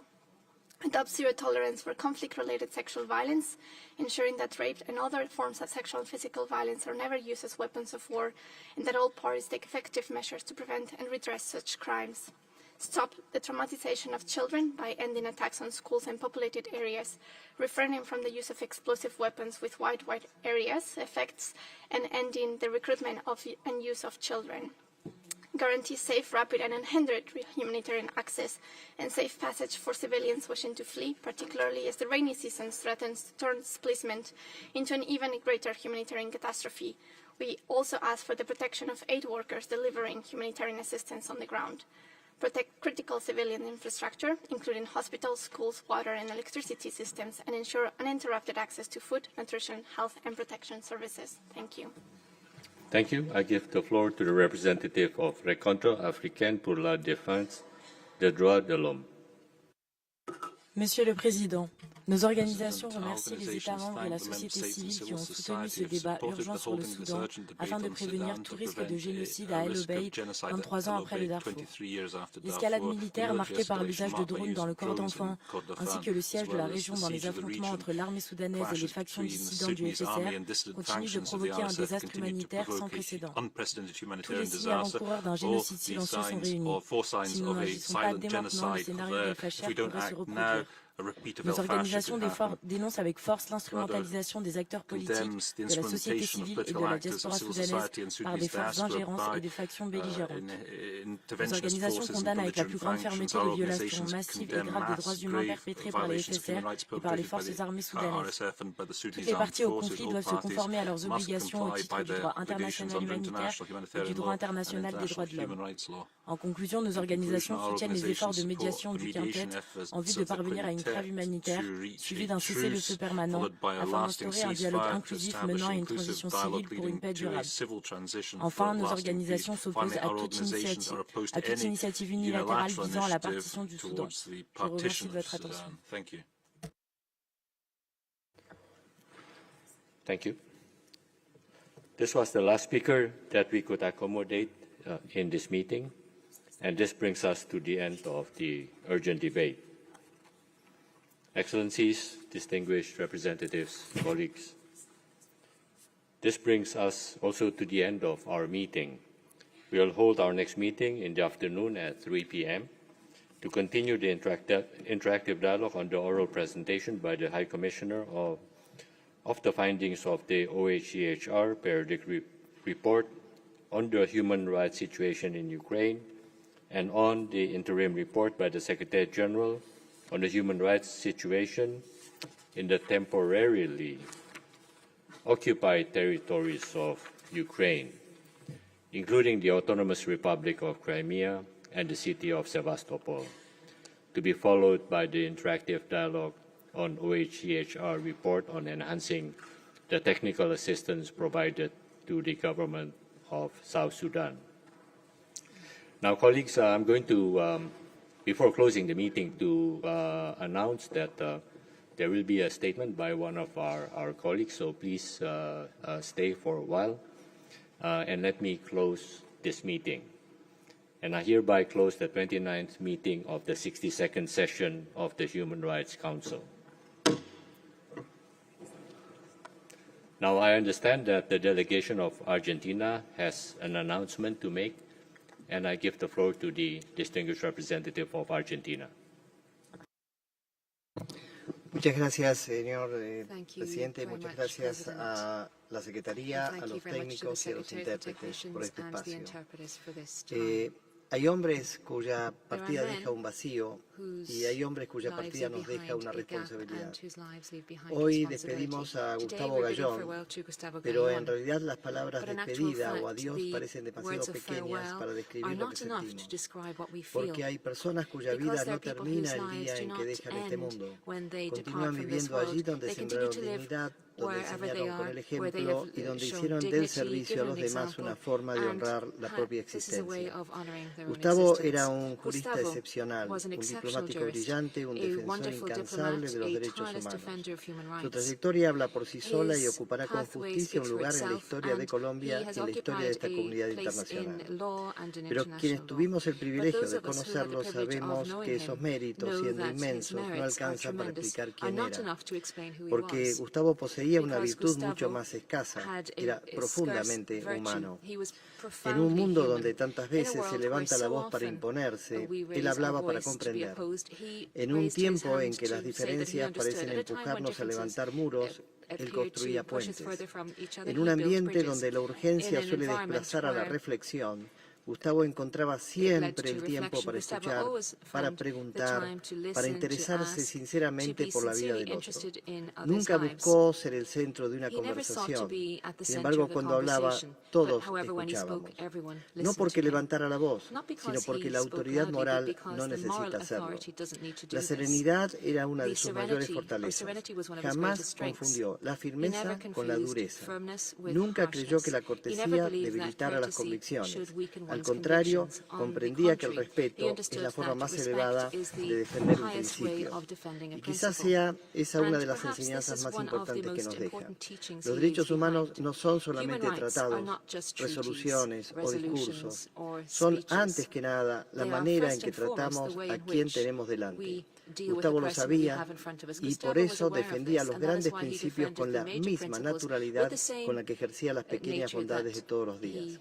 Quienes compartimos con él los pasillos de este Palacio de Naciones, recordaremos muchas reuniones, innumerables negociaciones y largas jornadas de trabajo. Pero sospecho que con el paso del tiempo no serán esos los recuerdos que más permanecerán. Permanecerá su sonrisa serena, su saludo cordial, la conversación generosa al terminar una sesión difícil, el interés sincero por los demás, porque al final eso es lo que verdaderamente sobrevive de una persona. No los títulos, no los cargos, no los reconocimientos, sino el bien que fue capaz de sembrar silenciosamente en la vida de otros. Hoy sentimos una tristeza inmensa tristeza porque no ha partido solamente el embajador de Colombia, ha partido un amigo. Ha partido un colega cuya sola presencia hacía de este lugar un espacio más humano. Y quienes permanecemos aquí comprendemos, quizá con más claridad que nunca, la fragilidad de nuestras propias vidas. Pasamos nuestros días redactando informes, negociando textos, pronunciando discursos, convencidos de que siempre habrá una próxima reunión, un próximo viaje, una próxima conversación, hasta que un día descubrimos que algunas conversaciones ya no podrán tener lugar, que algunas manos ya no podremos estrechar, y entonces comprendemos que el tiempo compartido era en realidad el mayor de los privilegios. En la diplomacia existe una antigua costumbre. Cuando una misión concluye, el último mensaje de una embajada transmite a su cancillería suele llevar un título sencillo y definitivo: fin de misión. Hoy nos corresponde a nosotros escribir ese cable por Gustavo. Es quizás el mensaje más difícil que cualquiera de nosotros hubiera querido redactar. Pero mientras imaginamos esas palabras, comprendemos que no describen toda la verdad, porque la misión de Gustavo entre nosotros ha terminado, pero no su misión. Quisiera creer, y permítame hoy esa licencia que solo concede el afecto, que a alguien le han encomendado una nueva misión, que ha recibido un nuevo un destino donde no existen fronteras, no hay usos horarios ni credenciales diplomáticas, un lugar desde el cual seguirá inspirando la defensa de los derechos humanos allí donde esa causa necesite una conciencia limpia, una palabra justa y un coraje sereno, allí donde haya una persona cuya dignidad deba ser protegida, así allí donde haya una injusticia por desafiar, allí donde haya una voz que deba levantarse sin odio, pero sin miedo. Ese fue Gustavo, y así queremos imaginarlo, no como alguien que nos ha dejado, sino como alguien que simplemente ha partido antes hacia la próxima misión. Mientras tanto, aquí, en esta casa que compartimos, nos queda una tarea: continuar el camino, conservar intacta la decencia que él practicó, ejercer nuestra profesión con la misma humildad, con la misma integridad y con la misma compasión que lo distinguieron. Porque el homenaje más grande que podemos rendirle no consiste en pronunciar hoy las palabras más bellas. Consiste en que dentro de muchos años alguien pueda decir de nosotros una pequeña parte de lo que hoy decimos de él. Ese será el verdadero triunfo de su vida. Ese será el legado más noble que pudo dejarnos. Gracias, querido Gustavo. Tu misión entre nosotros ha concluido. La nuestra, inspirada en tu ejemplo, acaba de comenzar. Muchas gracias, señor presidente, por este espacio.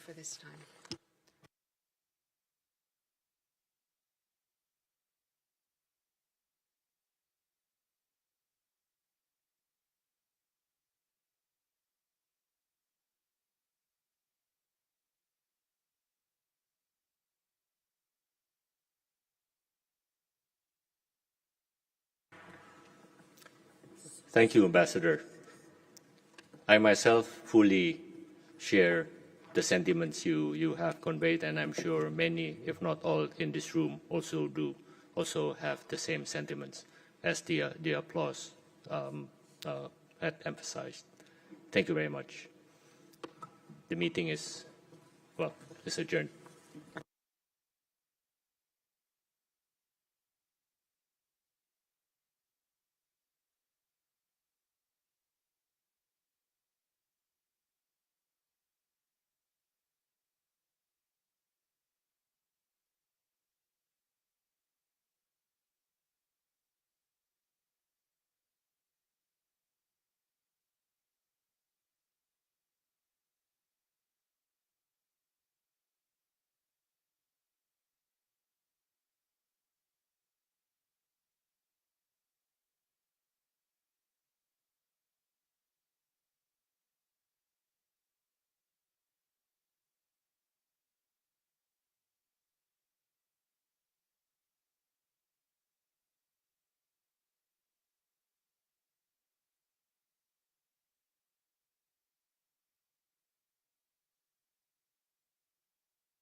just turn it on and